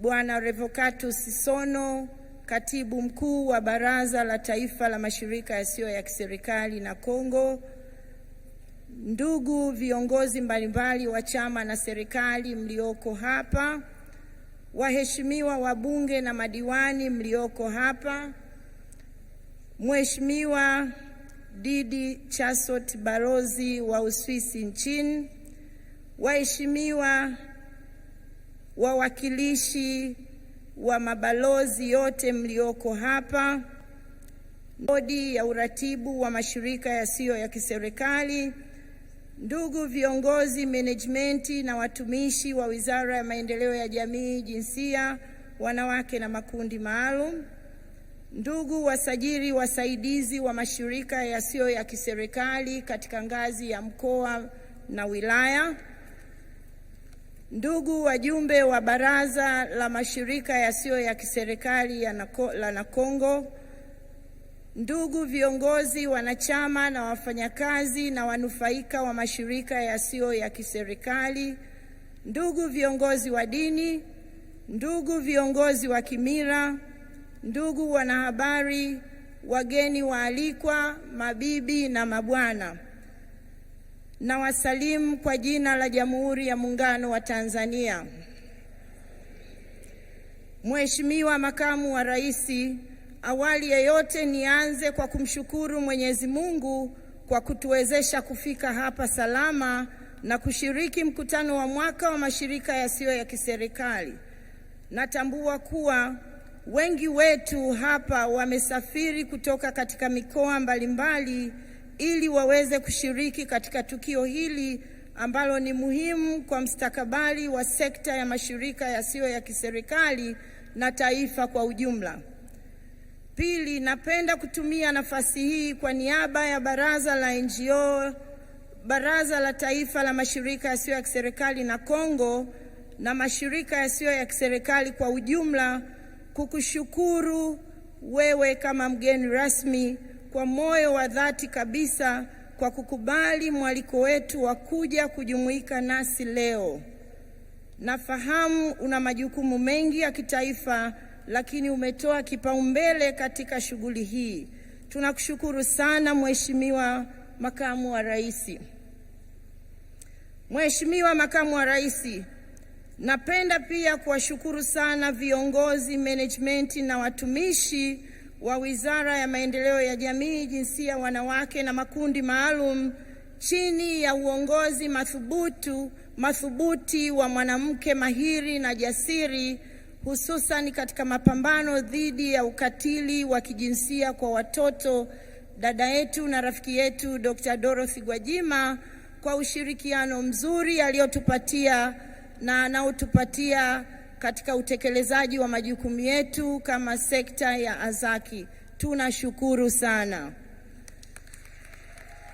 Kipekee natoa shukrani zangu za dhati kwa bodi ya uratibu wa mashirika yasiyo ya kiserikali inayoongozwa na Hajat Mwantumu Mahiza na ofisi ya msajili ya mashirika yasiyo ya kiserikali inayoongozwa na Bi Thickness Mayao kwa kazi kubwa wanaoifanya katika uratibu wa shughuli za mashirika yasiyo ya kiserikali kwa upande wa Tanzania bara, lakini pia uratibu wa maandalizi ya jukwaa la mashirika yasiyo ya kiserikali kwa mwaka wa 3 mfululizo tangia mwaka 2021 hadi sasa. Tunashukuru sana. Mheshimiwa Makamu wa Rais, napenda pia kutumia fursa hii kuwashukuru wadau mbalimbali waliofanikisha haya yote unayoyashuhudia siku hii ya leo. Kwa namna ya kipekee nitambue mchango mkubwa uliotolewa na ubalozi wa Uswisi nchini Tanzania kupitia SDC, WHO, EU, ubalozi wa Canada, shirika la LSF, shirika la THRDC, Plan International, MDH, Legal and Human Rights Center, Amani Girls, CBM, benki ya NMB, benki ya CRDB, Mentosori, Malala Fund, NCA, Femina Hips, BBC Media Action, Black Maendeleo, CCBRT, Foundation for Civil Society, Good Neighbors, Mese Corps, NIRAS Tanzania, PDF na Trias Tanzania. Wadau wengine pia tunapenda kuchukua nafasi hii kuwashukuru ni Turkish Maarif, Water for People, World Renew, Zainab Foundation, Care International, Friends of Plaster House, Peram Tanzania, Relief Initiative, Forum CC, Freedom House, Media for Development and Advocacy, Bakartil, Internews, SHEREHE Plus, Action AIDS, Youth Rehabilitation, Food for Children, Oikos, pamoja na wadau wengine wote ambao kutokana na muda nisingeweza kuwataja wote, lakini tunatambua umuhimu wao na tumetambua mchango wao, na tunashukuru sana. Kama ambavyo wataona tumeweza kuwaweka kwenye mabango yetu. Niseme tu najivunia kuona na Kongo imeimarika na kuongeza wadau wengi zaidi. Tunawashukuru sana. Aidha, napenda kuwashukuru viongozi, wawakilishi na wanufaika wa mashirika yasiyo ya kiserikali, washiriki wa maendeleo na washiriki wa sekta binafsi mliopo hapa, na hasa wale waliosafiri umbali mrefu kutoka katika mikoa mbalimbali nje ya Dodoma ili kuweza kuhudhuria jukwaa hili la mwaka 2025. Asanteni sana kwa kushiriki. Mheshimiwa Makamu wa Rais, kama unavyofahamu, sekta ya mashirika yasiyo ya kiserikali hapa nchini imeendelea kukua na kuimarika mwaka hadi mwaka, na sio tu kwa idadi ya mashirika yaliyosajiliwa, lakini pia kupitia utekelezaji wa miradi mbalimbali, hususan afua za afya, mazingira, ulinzi wa jamii, uwezeshaji wananchi, elimu, kilimo, jinsia, maji, utawala bora na haki za binadamu. Kama ilivyoainishwa katika kitabu hiki cha maendeleo ya mchango wa mashirika yasiyo ya kiserikali katika maendeleo ya taifa cha mwaka 2022. Hata hivyo, pamoja na mchango huo mkubwa wa mashirika yasiyo ya kiserikali katika nyanja mbalimbali, sekta ya mashirika yasiyo ya kiserikali inakabiliwa na changamoto kadhaa ambazo kwa namna moja au nyingine zimechangia kupunguza ufanisi utekelezaji wa shughuli za mashirika yasiyo ya kiserikali hapa nchini. Changamoto hizi zimekuwa zikizungumzwa mara kwa mara. Hatuna budi kuzirudia tena, na ninaomba Mheshimiwa mgeni rasmi utusaidie kuhakikisha changamoto hizi zinaweza kutatuliwa, kwani tunafahamu kwamba serikali inatupenda na sisi ni jeshi lake, na uwezo wa kuzitatua changamoto hizi na kupatia ufumbuzi inazo. Nikianza kabisa, changamoto ya kwanza ni kuhusu upatikanaji wa vibali, hususani muda mrefu unaotumika kukamilisha mchakato wa kupata vibali kwa ajili ya kutekeleza miradi na afua mbalimbali katika mikoa na halmashauri zetu hapa nchini. Mheshimiwa mgeni rasmi, sote tunafahamu kwamba serikali ina nia njema, serikali inatupenda wanaazaki, lakini kitendo cha kuchukua mchakato ambao hauna mwisho katika kutoa kibali kimekuwa ni kikwazo na changamoto ndani ya sekta yetu.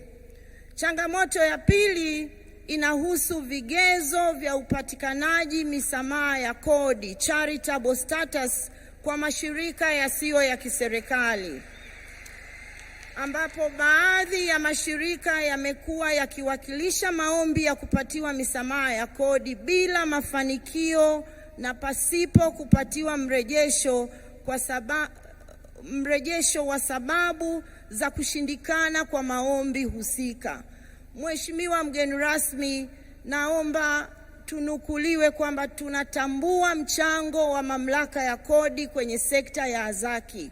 Wako na sisi, wanatusikiliza, lakini swala la charitable status limekuwa kizungumkuti. Mheshimiwa, hatujui ni nini kinapaswa kufanyika ili tuweze kupata charitable status kwa hali tulionayo na uwezo wa mashirika walionao. Changamoto ya tatu, Mheshimiwa mgeni rasmi, ni changamoto ya uwepo wa mifumo ya kielektronia ya wizara, idara na taasisi za serikali ambayo haisomani. Mheshimiwa mgeni rasmi, tunapokwenda TAMISEMI tunaombwa taarifa idara iliyoko chini ya Wizara ya Maendeleo ya Jamii. Tunaomba wenzetu wa TRA, wenzetu wa TAMISEMI waweze kusomana na mfumo ulioko katika ofisi ya msajili. Changamoto nyingine ni changamoto ambayo wadau tumekuwa tukilalamika sana kwa upande wa TRA. Mfumo wa mlipa kodi wa Mamlaka ya Mapato Tanzania sio rafiki, Mheshimiwa. Wadau wa azaki na mfumo wa mamlaka ya kodi hauendani. Tunakuwa treated kama wafanyabiashara. Wadau wangu wanaomba, Mheshimiwa mgeni rasmi, azaki sio wafanyabiashara. Azaki hatutengenezi faida. Tunaomba mfumo uwe rafiki kwa wanaazaki.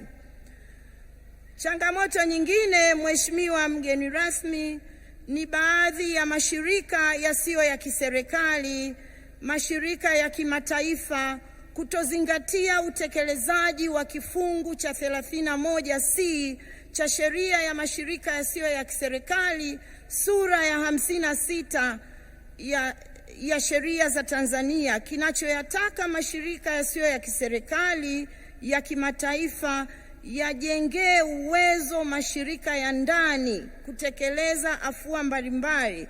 Badala yake wao wamekuwa watekelezaji wa moja kwa moja wa miradi, jambo ambalo linanyima mashirika ya ndani fursa ya kukua na kujiendesha kama ambavyo mashirika haya yanajiendesha. Mheshimiwa mgeni rasmi, makamu wa rais, tumejiuliza mambo mengi sana. Haya ninayokusomea leo, ninasimama hapa kwa mara ya 3.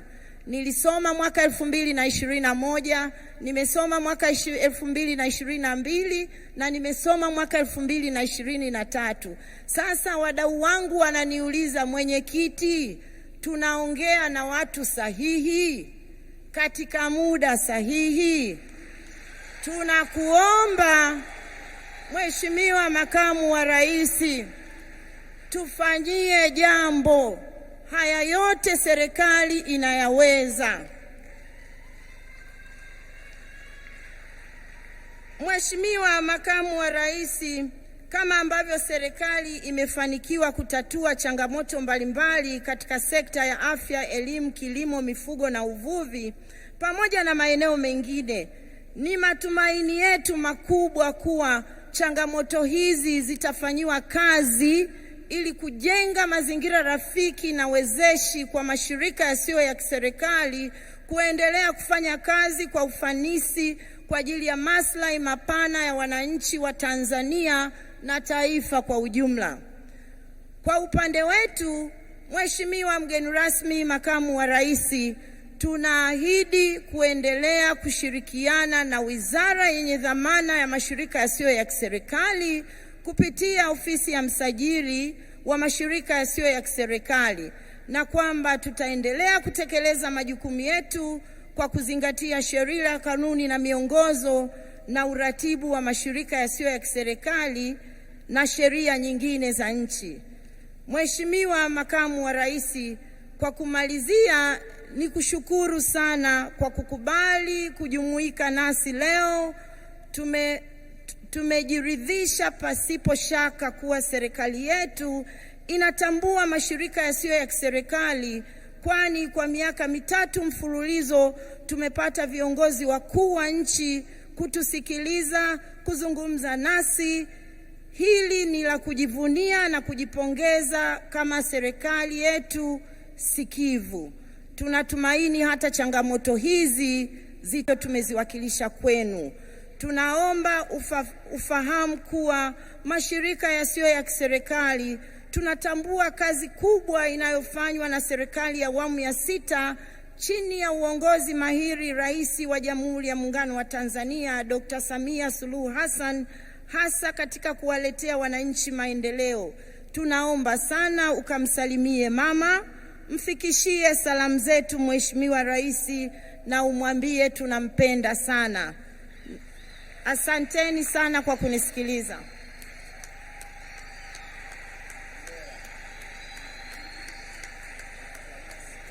Simameni basi mumshangilie mwenyekiti. Simameni na makofi mengi sana mwenyekiti wetu. Mwenyekiti, naomba usimame na wewe uwapokee tafadhali wananakongo wanakupongeza kwa hotuba bora, jasiri na shupavu, si ndio? Makofi kwake mwenyekiti wetu. Tulipanga kitu hapa kuweza kukusherehesha mwenyekiti wetu. Kwaya yangu ya Wizara ya Maendeleo ya Jamii, naomba msimame tafadhali mabibi na bwana, watu wapigie makofi mengi sana. Wanakuja hapa mbele sasa. Baada ya hotuba hizi, ujumbe hizi, naomba tuwapige makofi wanavyoendelea kuja tafadhali. Karibuni mbele tafadhali. Zile wireless mic zangu ziko wapi tena? MC mwenzangu Bwana Komba, hebu naomba unisaidie hapo. Mheshimiwa Dorothy Gwajima, sijui utajiunga? Manake itapendeza. Mmempelekea mashairi Mheshimiwa Waziri.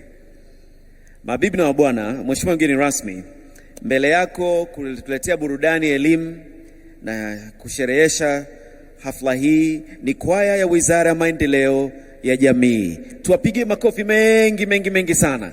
Karibuni sana tuweze kuwasikiliza na tutajiunga nanyi.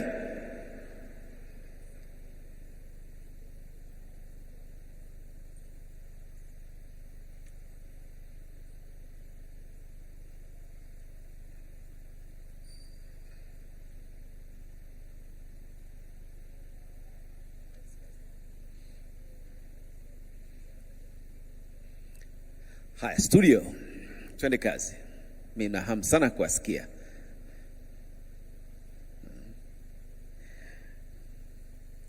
Basi kabla noti ya kwanza hamjaimba, takachokaribisha baada ya hapa ni katibu mkuu. Tutakaribisha tena.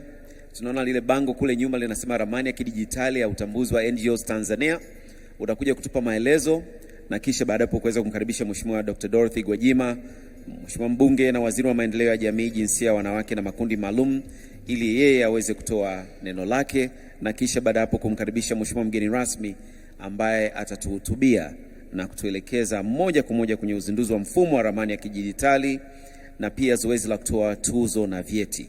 Picha tumeshazipanga, wote tutawakilishwa vyema, sherehe yetu inafana. Tupo tayari? Studio.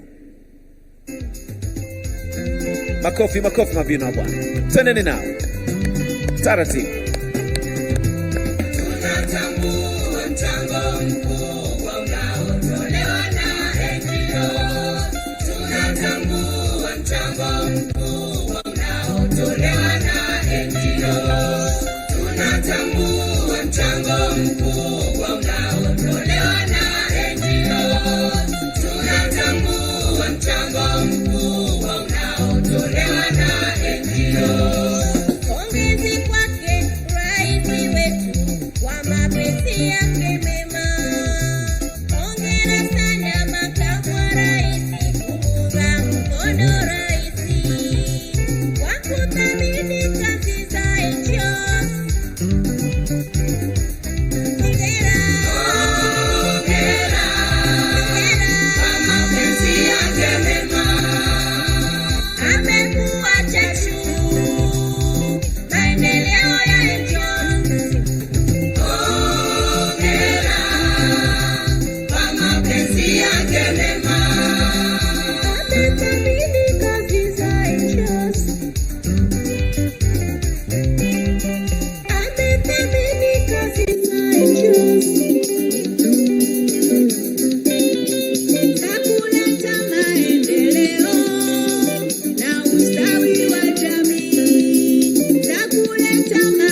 Safi, safi, safi sana.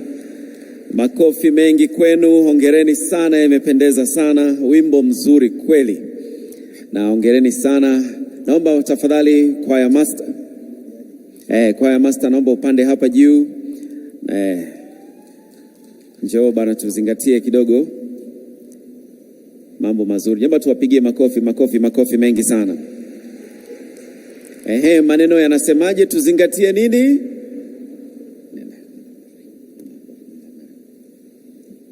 Haya, nenda kapokee pongezi. Kwaya Wizara ya Maendeleo ya Jamii, hongereni sana. Safi kabisa. Sasa tengenezeni ni video na hakikisheni kwamba mheshimiwa yupo ndani ya video hiyo, sawa Leo imependeza, picha hizi zimependeza sana. Hongereni sana. Sasa mheshimiwa mgeni rasmi, asante sana kwa kuwapongeza na kushiriki vizuri nasi. Naomba upokee maelezo mafupi kuhusiana na mfumo wa ramani ya kidijitali ya utambuzi wa mashirika yasiyo ya kiserikali, ambayo namkaribisha kwa mara nyingine tena Dr. Saif Abdallah Shakelage, katibu mkuu. Naye atakuwa na heshima baada ya maelezo hayo kumkaribisha Mheshimiwa Waziri Dr. Dorothy Gwajima, naye ataelekea kukukaribisha wewe kutuhutubia. Alafu ukimaliza mheshimiwa hotuba yako na yale maneno kuyatamka, tutakuomba urejee katika eneo la kiti chako, kwa sababu matukio yote yatatokea hapa katika meza kuu. Baada ya hapo, kwa heshima nitakuongoza kwenye matukio matatu yatakayofuata baada ya hapo. Mabibi na bwana, kwa mara nyingine tena, katibu mkuu Dr. karibu.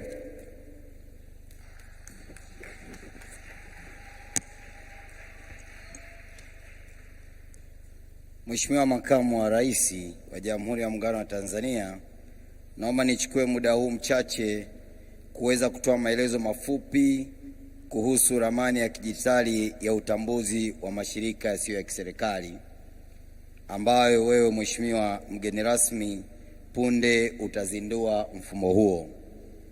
Mheshimiwa mgeni rasmi, ramani ya kidijitali ya utambuzi wa mashirika yasiyo ya kiserikali imejengwa kufuatia changamoto ya kiutendaji kuhusu baadhi ya mashirika yasiyo ya kiserikali kutekeleza miradi na afua mbalimbali zinazofanana katika eneo moja na kwa walengwa wa aina moja.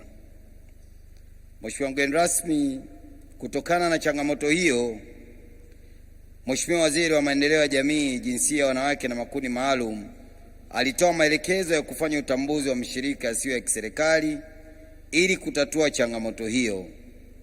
Maelekezo hayo yalitolewa kupitia kikao kazi cha wadau wanaotekeleza afua za kutokomeza ukatili dhidi ya wanawake kilichofanyika tarehe 26 Februari mwaka 2022. Mheshimiwa Makamu wa Rais, katika kuongeza ufanisi na uratibu wa mashirika yasiyo ya kiserikali, Wizara ya Maendeleo ya Jamii, Jinsia, Wanawake na Makundi Maalum ilifanyia kazi maelekezo yaliyotolewa na hivyo kujenga ramani ya utambuzi wa mashirika yasiyo ya kiserikali kwa njia ya kidijitali, ambayo itasaidia wadau, taasisi za serikali, sekta binafsi na jamii kupata taarifa za mashirika hayo kwa urahisi mahali popote. Mheshimiwa Makamu wa Rais, ramani hiyo tutakuomba uizindue hivi punde na hapo ndio itaanza kutumika rasmi. Mheshimiwa Makamu wa Rais, ramani hii imejengwa na wataalamu wetu wa ndani kutoka idara ya sosiolojia na anthropolojia ya idara ya sayansi ya kompyuta na uhandisi ya Chuo Kikuu cha Dar es Salaam chini ya ufadhili wa serikali ya Jamhuri ya Muungano wa Tanzania kushirikiana na ubalozi wa Uswisi na Shirika la Afya Duniani. Mheshimiwa mgeni rasmi, ni kuonyesha kwamba wataalamu wetu ndani ya nchi wanaweza kufanya mambo haya na wala hatuhitaji kupata wataalamu kutoka nje kufanya jambo hili.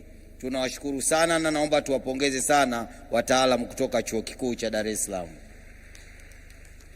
Mheshimiwa Makamu wa Rais, faida za ramani hii zitasaidia utambuzi wa pamoja wa kujua mahali shirika lilipo, kujua eneo la utekelezaji wa miradi ya mashirika, lakini pia kujua wanufaika wa mradi huo ni kina nani, kufahamu afua ambazo zinatekelezwa, kujua ajira ngapi zimezalishwa kutokana na miradi hiyo, lakini pia kuuliza na kupata majibu moja kwa moja, yani unapoingia katika ule mfumo instant messages, lakini pia kujua fursa zilizopo, lakini Mheshimiwa kama Rais pia kujua mashirika yaliyokiuka vigezo vya usajili wake, kujua mchango wa mashirika kupitia fedha za miradi, kujua kila idadi ya mashirika kwenye kila mkoa, wilaya na halmashauri, lakini pia kujua miradi inayotekelezwa kwa wingi au uchache katika mkoa fulani.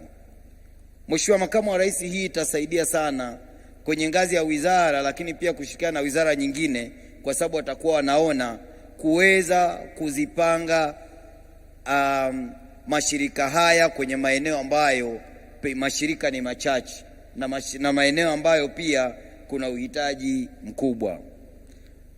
Mheshimiwa Makamu wa Rais, nashukuru sana kwa maelezo hayo, lakini pia wakati wa kuzindua mfumo ule kutakuwa na maelezo mafupi. Asante sana na kushukuru sana.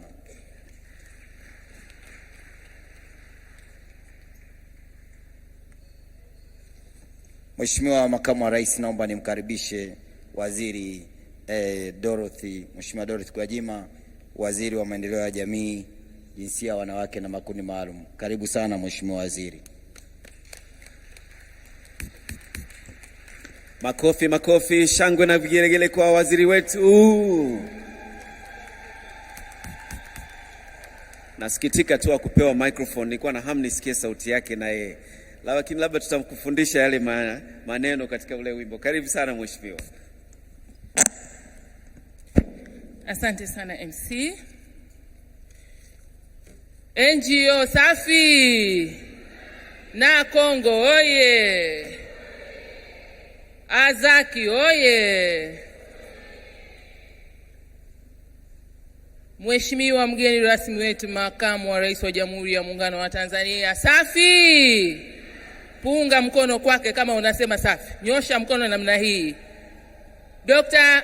Isidore Philip Mpango oye. Sasa amejisikia kweli nyinyi mlimuhitaji, mmemwalika na ameridhia yuko pamoja na nyie kwa mikono hiyo ambayo mmepunga. Mheshimiwa Dr. Philip Isidore Mpango, Makamu wa Rais wa Jamhuri ya Muungano wa Tanzania na mgeni wetu rasmi kwenye shughuli hii ya leo, kwa ridhaa yako naomba nifupishe itifaki niseme meza kuu yote, natambua wote waliotambulishwa hapa pamoja na wageni wetu wote waalikwa, mabibi na mabwana, kama ambavyo utambulisho ulifanyika. Lakini nitambue sio kwa bahati mbaya au tu sijui ilikuwaje, tulisahau kumtambulisha mwenye shughuli, mkurugenzi wa NGO, msajili wetu Vikness Mayao, naomba asimame apunge mkono. Katibu mkuu amesema alitaka mpambe sana baadaye, kwa hiyo namwachia yeye. Mimi nimekutambua tu hapa ili mgeni rasmi ajue upo mama shughuli. Baada ya kusema hayo, ni wasalimu tena kwa jina la Jamhuri ya Muungano wa Tanzania. Asanteni sana. Mheshimiwa mgeni rasmi, Makamu wa Rais wa Jamhuri ya Muungano wa Tanzania, awali ya yote namshukuru Mungu kutuwezesha kukutana hapa siku ya leo, na kushukuru wewe binafsi kwa kukubali mwaliko wetu licha ya majukumu mengi ulionayo kuja kuwa mgeni rasmi kwenye mkutano huu muhimu.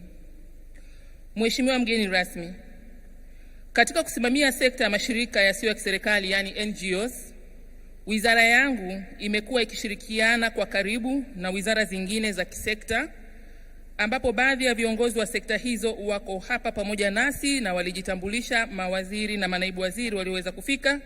Nachukua fursa hii kuwashukuru sana kwa ushirikiano huu.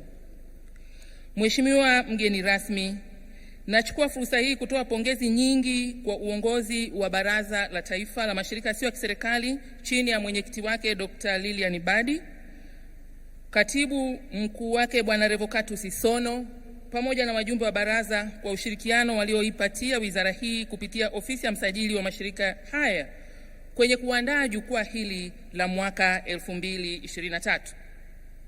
Na washukuru sana wasaidizi wangu wote katika wizara pamoja na waheshimiwa wabunge wa kamati ya kudumu ya Bunge ya Ustawi na Maendeleo ya Jamii kwa ushauri wao kwenye maendeleo ya NGOs. Kipekee namshukuru msajili wa mashirika haya Bi Vikness Mayao ambaye nimemtambulisha hapa kwa kazi nzuri anayoifanya yeye na timu yake pale kwenye idara. Mheshimiwa Makamu wa Rais, napenda kukujulisha kuwa kwa mwaka huu na Kongo wamefanikisha majukwaa kama haya katika mikoa yote 26 ya Tanzania bara, ambapo wakuu wa mikoa wameshiriki kama wenye viti na wameweza kutafuta suluhu ya baadhi ya changamoto nyingi zilizoibuliwa kwenye maeneo yao. Hali hii inathibitisha ukomavu wa sekta hii katika kuimarisha uratibu wao wenyewe. Naomba niwapongeze tena na Kongo. Mheshimiwa mgeni rasmi, jukwaa hili kitaifa ni la 3, ambapo la kwanza lilikuwa mwaka 2021 na mgeni rasmi alikuwa Rais wa Jamhuri ya Muungano wa Tanzania Mheshimiwa Dr. Samia Suluhu Hassan, na la pili lilikuwa mwaka 2022 ambapo mgeni rasmi alikuwa Waziri Mkuu wa Jamhuri ya Muungano wa Tanzania Mheshimiwa Kassim Majaliwa Mbunge, na la 3 ni hili ambalo wewe Mheshimiwa Makamu wa Rais ndiye mgeni wetu rasmi. Mheshimiwa mgeni rasmi, wizara yangu kupitia ofisi ya msajili wa NGOs ina jukumu la kusajili na kuratibu shughuli za mashirika haya kwa upande wa Tanzania bara ili kuhakikisha kuwa zinaleta tija kwa jamii. Mathalan, NGOs zimekuwa zikiunga mkono jitihada za serikali kupitia utekelezaji wa miradi na afua mbalimbali ikiwemo miradi ya afya, mazingira, kilimo, elimu, maji, utawala bora, nishati na uhifadhi wa jamii na uwezeshaji wa jamii, nikiyataja haya kwa uchache. Utekelezaji wa miradi hiyo umechangia kuboresha utoaji wa huduma, kuzalisha ajira, kuongeza mapato ya serikali na hatimaye kuongeza ukuaji wa uchumi kupitia ongezeko la kipato cha mtu mmoja, kaya na taifa kwa ujumla. Kwa msingi huo, wizara hii itaendelea kuboresha mazingira wezeshi kwa NGOs ili ziweze kuisaidia jamii kwa kuzingatia mipango, mikakati na vipaumbele vya taifa. Mheshimiwa mgeni rasmi, kwenye jukwaa la mwaka 2022 kama nilivyosema, mgeni rasmi alizindua mkakati wa kitaifa wa uendelevu wa mashirika yasiyo ya kiserikali unaokwenda hadi mwaka 2027. Ikiwa ni utekelezaji wa maelekezo yaliyotolewa na mgeni rasmi kwenye jukwaa la mwaka 2021, yani Mheshimiwa Dr. Samia Suluhu Hassan, Rais wa Jamhuri ya Muungano wa Tanzania. Na nitambue mojawapo ya mafanikio makubwa sana ya mkakati huu ni taasisi ya CCBRT ambayo imetoa maelezo yake kwenye maonyesho pale kwenye mabanda. Imeweza kufanikiwa kupunguza utegemezi kwa asilimia kubwa sana, na imeweza kujisimamia yenyewe kutafuta fursa nyingi sana. Hii ni moja kati ya nyingi ambazo zimefanya hivyo, na taarifa yake tutaendelea kuitoa hata kwenye taarifa itakayotolewa leo ya mchango wa NGOs kwenye taifa letu. Hivyo tuna imani na mkakati huu tutaendelea kusimamia ili NGOs zetu hizi ziweze kusimama vizuri zaidi hata pale changamoto za kidunia zinapojitokeza. Kutokana na maelekezo hayo, jana tarehe 4 mwezi wa 10 mwaka 2023, kwa mara ya kwanza kwenye jukwaa hili yameendeshwa majadiliano ya fursa za ndani na za nje, ambapo sekta binafsi ilipata nafasi ya kuelezea fursa za ufadhili zilizopo katika maeneo yao, vigezo na njia mbalimbali zinazoweza kutumiwa na NGO ili kuzipata fursa hizo. Na hii imekuja kwa wakati ambapo tayari majadiliano ya kuwa na mfuko wa pamoja wa wadau yako kwenye utaratibu, na hapa wengine watatoka hapo kuja kuyajadili. Nataka kusema katika swala zima la maendeleo au uendelevu wa mashirika haya yasiyo ya kiserikali, baada ya ule mkakati kuwa umeundwa pamoja na mfumo huu wa kidigitali ambao utatuzindulia leo, utakao tuambia NGO gani iko sehemu gani, inafanya nini, inamsaidia nani, sasa tutaweza kuongea lugha moja, kuja kuandaa kwa pamoja wale wanaofanana wanasemaje kuwa na mfuko wa pamoja, ili kusiwe na mtu anatoka kule anakwenda kufanya kazi ile ile sehemu ile ile bila kuwa na coordination. Huu mfumo nao utatusaidia kwenye ajenda hii ambayo tumeanza kuiratibu ya namna gani tunaweza tukamobilize resources za wadau wote zije kwenye mfuko wa pamoja. Mheshimiwa mgeni rasmi, wizara vile vile kwa kushirikiana na wadau imeendesha majadiliano kuhusu sera na sheria za kodi ili kujenga uelewa wa pamoja kati ya serikali na NGOs. Vile vile kwa mwaka huu tumepanua wigo wa majadiliano na kujadili utangamano wa Jumuiya ya Afrika Mashariki na majukwaa mengine ya kimataifa, na kama unavyoona leo kwa mara ya kwanza tumefanikiwa kuwa na msajili wa mashirika haya kutoka nchi ya Uganda. Naomba tumpongeze mgeni wetu huyu ambaye ameweza kuja kuungana nasi. Na lengo ni kubadilishana uzoefu wa uratibu ndani ya Afrika Mashariki. Pia jukwaa hili limejadili kuhusu teknolojia na ubunifu pamoja na mikakati dhidi ya mabadiliko ya tabia nchi. Kupitia majadiliano haya, serikali na NGO na sekta binafsi kwa pamoja tumebaini kuwa pande zote zinahitaji ushirikiano na ubunifu ili kufikia malengo ya ukuaji wa NGO, kuongeza fursa zaidi na kuleta tija na ufanisi, sambamba na kuzingatia misingi ya uwazi na uwajibikaji katika kutekeleza shughuli zao. Mheshimiwa mgeni rasmi, wizara itaendelea kusimamia uzingatiaji wa misingi ya uwazi na uwajibikaji wa mashirika haya na kushirikiana kwa karibu na Baraza la Taifa la NGO ili kuhakikisha mchango wa mashirika haya unaendelea kutambuliwa na kuthaminiwa. Kazi hiyo inafanyika kupitia uandaji wa kitabu cha mchango wa NGO katika maendeleo ya taifa kila mwaka, na kitasambazwa kupitia hadhira hii leo na pia kuwekwa kwenye tovuti ya wizara. Serikali imeendelea kuweka mazingira wezeshi ya utendaji kazi, ikiwemo kuanzisha madawati ya uratibu wa NGO katika sekta mbalimbali na kuimarisha mifumo ya kielektroniki ya usajili na uratibu wa NGO. Na sasa tumeongeza hii ramani ya kidigitali ya utambuzi wa NGOs ambayo imewasilishwa hapa kwa ufupi maudhui yake na katibu mkuu wangu, na itasaidia kutambua mahali NGO zilipo pamoja na miradi na afua zinazotekeleza, na jamii yetu pia itaweza kufikia ramani hii kwenye kiganja cha mkono kwa sababu itakuwa online na kuweza kushirikiana na NGO zetu vizuri zaidi kwa manufaa ya jamii na kwa uendelevu wa eneo husika NGO hiyo inapofanya kazi. Mheshimiwa Makamu wa Rais, kwa kumalizia, naomba niwashukuru wadau wote waliofadhili uandaaji wa ramani hii ya kidigitali ya utambuzi wa NGOs pamoja na waliochangia fedha, vifaa na kulipia huduma mbalimbali zilizofanikisha jukwaa hili. Wadau hawa ni wengi. Kwa uchache, naomba nitambue mchango wa ubalozi wa Uswisi nchini Tanzania kupitia shirika lake la maendeleo SDC, shirika la afya duniani WHO, Umoja wa Ulaya EU, ubalozi wa Canada, shirika la Legal Services Facility LOCF, Tanzania Human Rights Defenders Coalition, Plan International, Management and Development for Health, Legal and Human Rights Center, Amani Girls Home, CBM International, benki ya NMB, benki ya CRDB, Montessori Community, Malala Fund, Norwegian Church Aid, Femina Hip, BBC Media Action na BRAC Maendeleo. Wadau wengine ni Comprehensive Community Based Rehabilitation in Tanzania, Foundation for Civil Society, Good Neighbors Tanzania, Mercy Corps, NIRAS Tanzania, People's Development Forum, Trias Tanzania, Turkish Marif Foundation, Water for People World New, Zaina Foundation, Care International, Friends of the Plaster House, Pelham Tanzania, Relief Initiatives, Forum CC, Freedom House, Media for Development and Advocacy, Bucketly, Internews, SH DEFA, Plus, Action Aid, Youth Rehabilitation, Food for Children, Oikos, pamoja na wengine wengi sana. Listi ni ndefu, lakini tunatambua ushirikiano wao, na kutokana na muda tu ndiyo maana nisingeweza kuwataja. Tunautambua umuhimu wao na mchango wao katika maendeleo haya. Vile vile nimshukuru Mheshimiwa Rosemary Senyamule, mkuu wa mkoa wa Dodoma.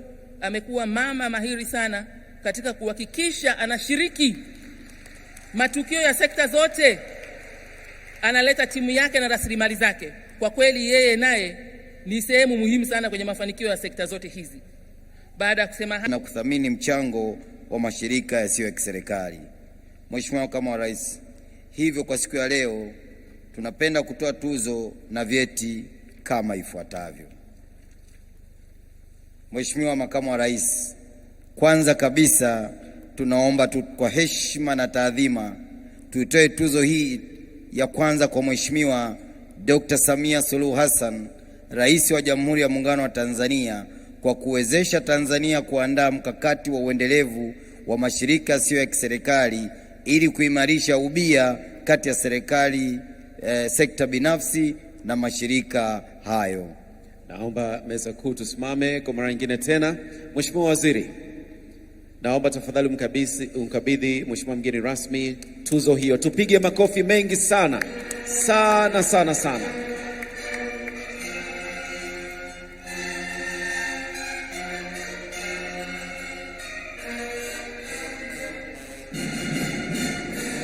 Jamhuri ya Muungano wa Tanzania. Kazi endelee. Hii inakwenda kwake Mheshimiwa Rais wa Jamhuri ya Muungano wa Tanzania Dr. Samia Suluhu Hassan. Asante sana. Tunakuja na nyingine. Nakushukuru sana, tunaomba umfikishie Mheshimiwa Rais tuzo hiyo. Mheshimiwa kama Rais anayefuatia ambaye tunatambua mchango wake kwa tuzo ni kwa Mheshimiwa Dr. Philip Isdori Mpango, Makamu wa Rais wa Jamhuri ya Muungano wa Tanzania, kwa uongozi wako thabiti na mchango wako katika ukuaji wa sekta ya maendeleo ya ustawi wa jamii. Makofi yanayostahili.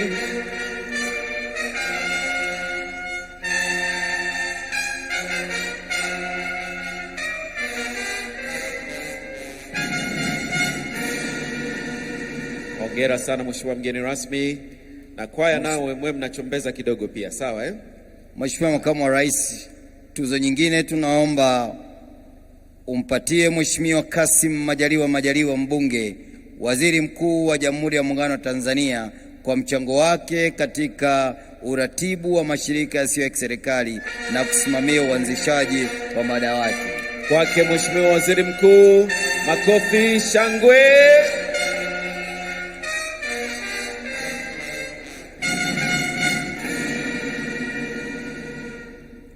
Mheshimiwa Makamu wa Rais, naomba tuzo nyingine ni kwa Mheshimiwa Dr. Dorothy Gwajima, Waziri wa Maendeleo ya Jamii, Jinsia, Wanawake na Makundi Maalum.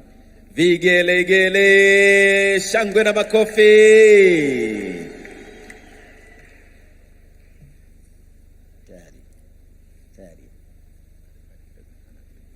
Haya, anapokea sasa hapo.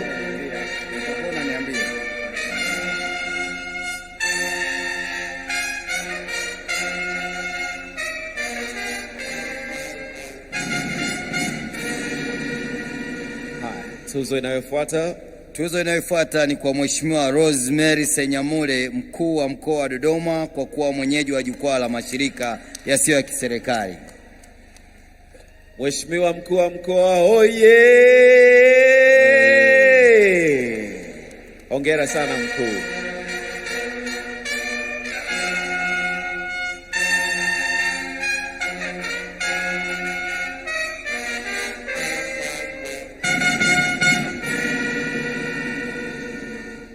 Mheshimiwa Makamu wa Rais, tuzo inayofuatia ni kwa Bibi Vikness G. Mayao.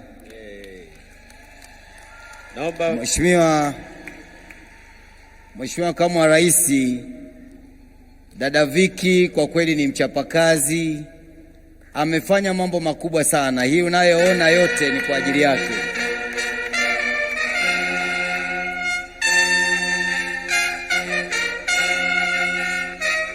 Dada Viki oye! Hongera sana. Mheshimiwa Makamu wa Rais, pamoja na kusema kuna kuchelewesha kutoa registration, lakini dada Viki anafanya kazi usiku na mchana. Mheshimiwa Makamu wa Rais, nimemfahamu kuanzia nikiwa Katibu Mkuu Wizara ya Afya. Nimefanya kazi naye kwa ukaribu, kwa hiyo namtambua hata mpaka nimekuja naendelea kufanya naye kazi. Naomba tumpigie makofi sana. Mheshimiwa Makamu wa Rais, sasa hivi tunatoa vyeti vya pongezi. Na cheti cha kwanza cha pongezi kinatolewa kwa ubalozi wa Switzerland kwa kutambua mchango wake katika kuwezesha ujenzi wa mfumo wa ramani ya kidijitali. Ndugu Holger Tausch, tumpigie makofi mengi sana mshirika wetu wa Swiss.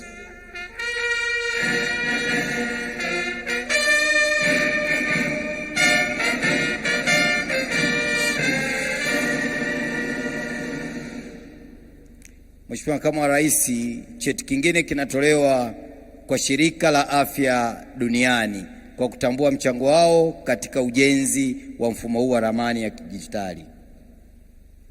Shirika la Afya Duniani, naomba tuwapigie makofi mengi sana anapokuja mwakilishi.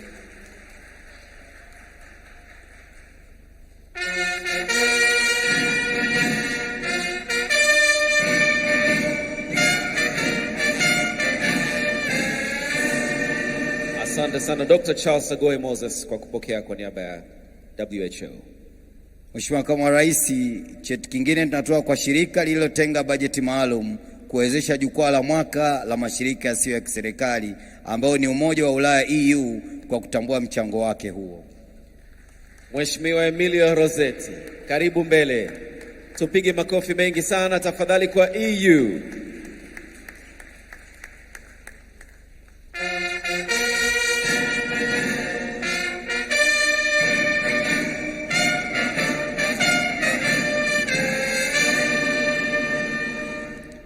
Mheshimiwa Makamu wa Rais, cheti kingine tunapeleka kwa shirika lililowezesha programu ya kizazi chenye usawa, nalo ni Care International Tanzania. Makofi mengi sana kwa Care. Mwakilishi wake yuko wapi? Dada yetu Prudence, naomba tumpigie makofi mengi sana sana anapokuja mbele. Asanteni sana Care International Tanzania. Safi kabisa.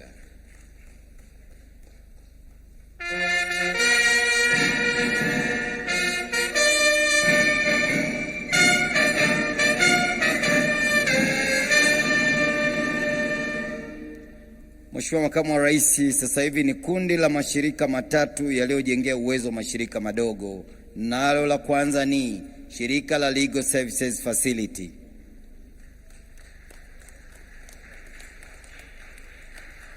LSF, tuwapigie makofi mengi sana wanapokuja kupokea, na hili limejitokeza kujenga uwezo.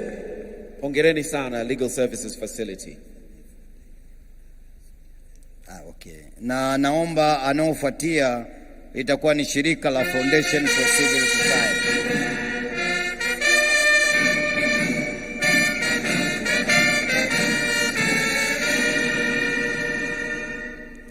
Baada ya shirika la Foundation for Civil Society utajiandaa Tanzania Human Rights for Defenders Coalition. Sasa hivi tupige makofi mwakilishi wa Foundation for Civil Society anavyokuja mbele kupokea cheti hiki. Hongereni sana FCS.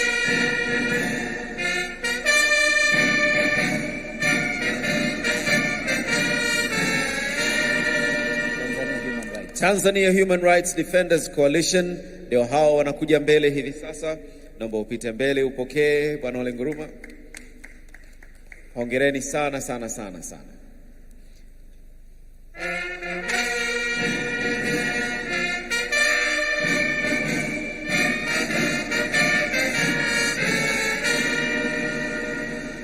Tomba litafuatia shirika dogo lilofanya vizuri kwa kutumia vyanzo vyake vya ndani ambavyo ni shirika la Sawa Wanawake Tanzania. Sawa Wanawake Tanzania, mwakilishi anakuja, naomba tumpigie makofi. Alafu atajiandaa NSSF. NSSF naomba mjiandae. Tupate fanfare anapokuja mbele tafadhali. Sawa Wanawake Tanzania, karibuni jukwani na tuwapigie makofi mengi sana. Wametumia vyanzo vya ndani. Karibuni sana.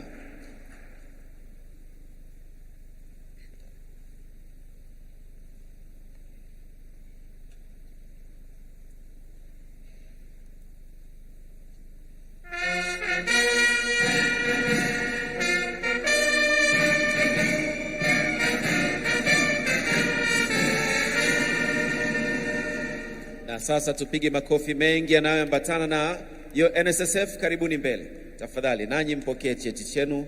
Hongereni sana. Alafu atafuatia msajili msaidizi wa mkoa wa Ruvuma.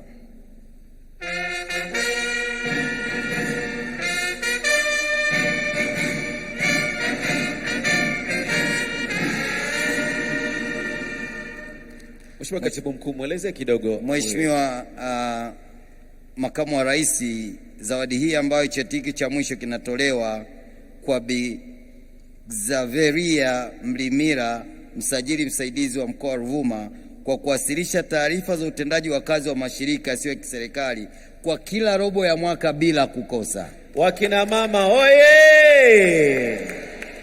Safi sana. Tumshangilie mwenzetu tafadhali.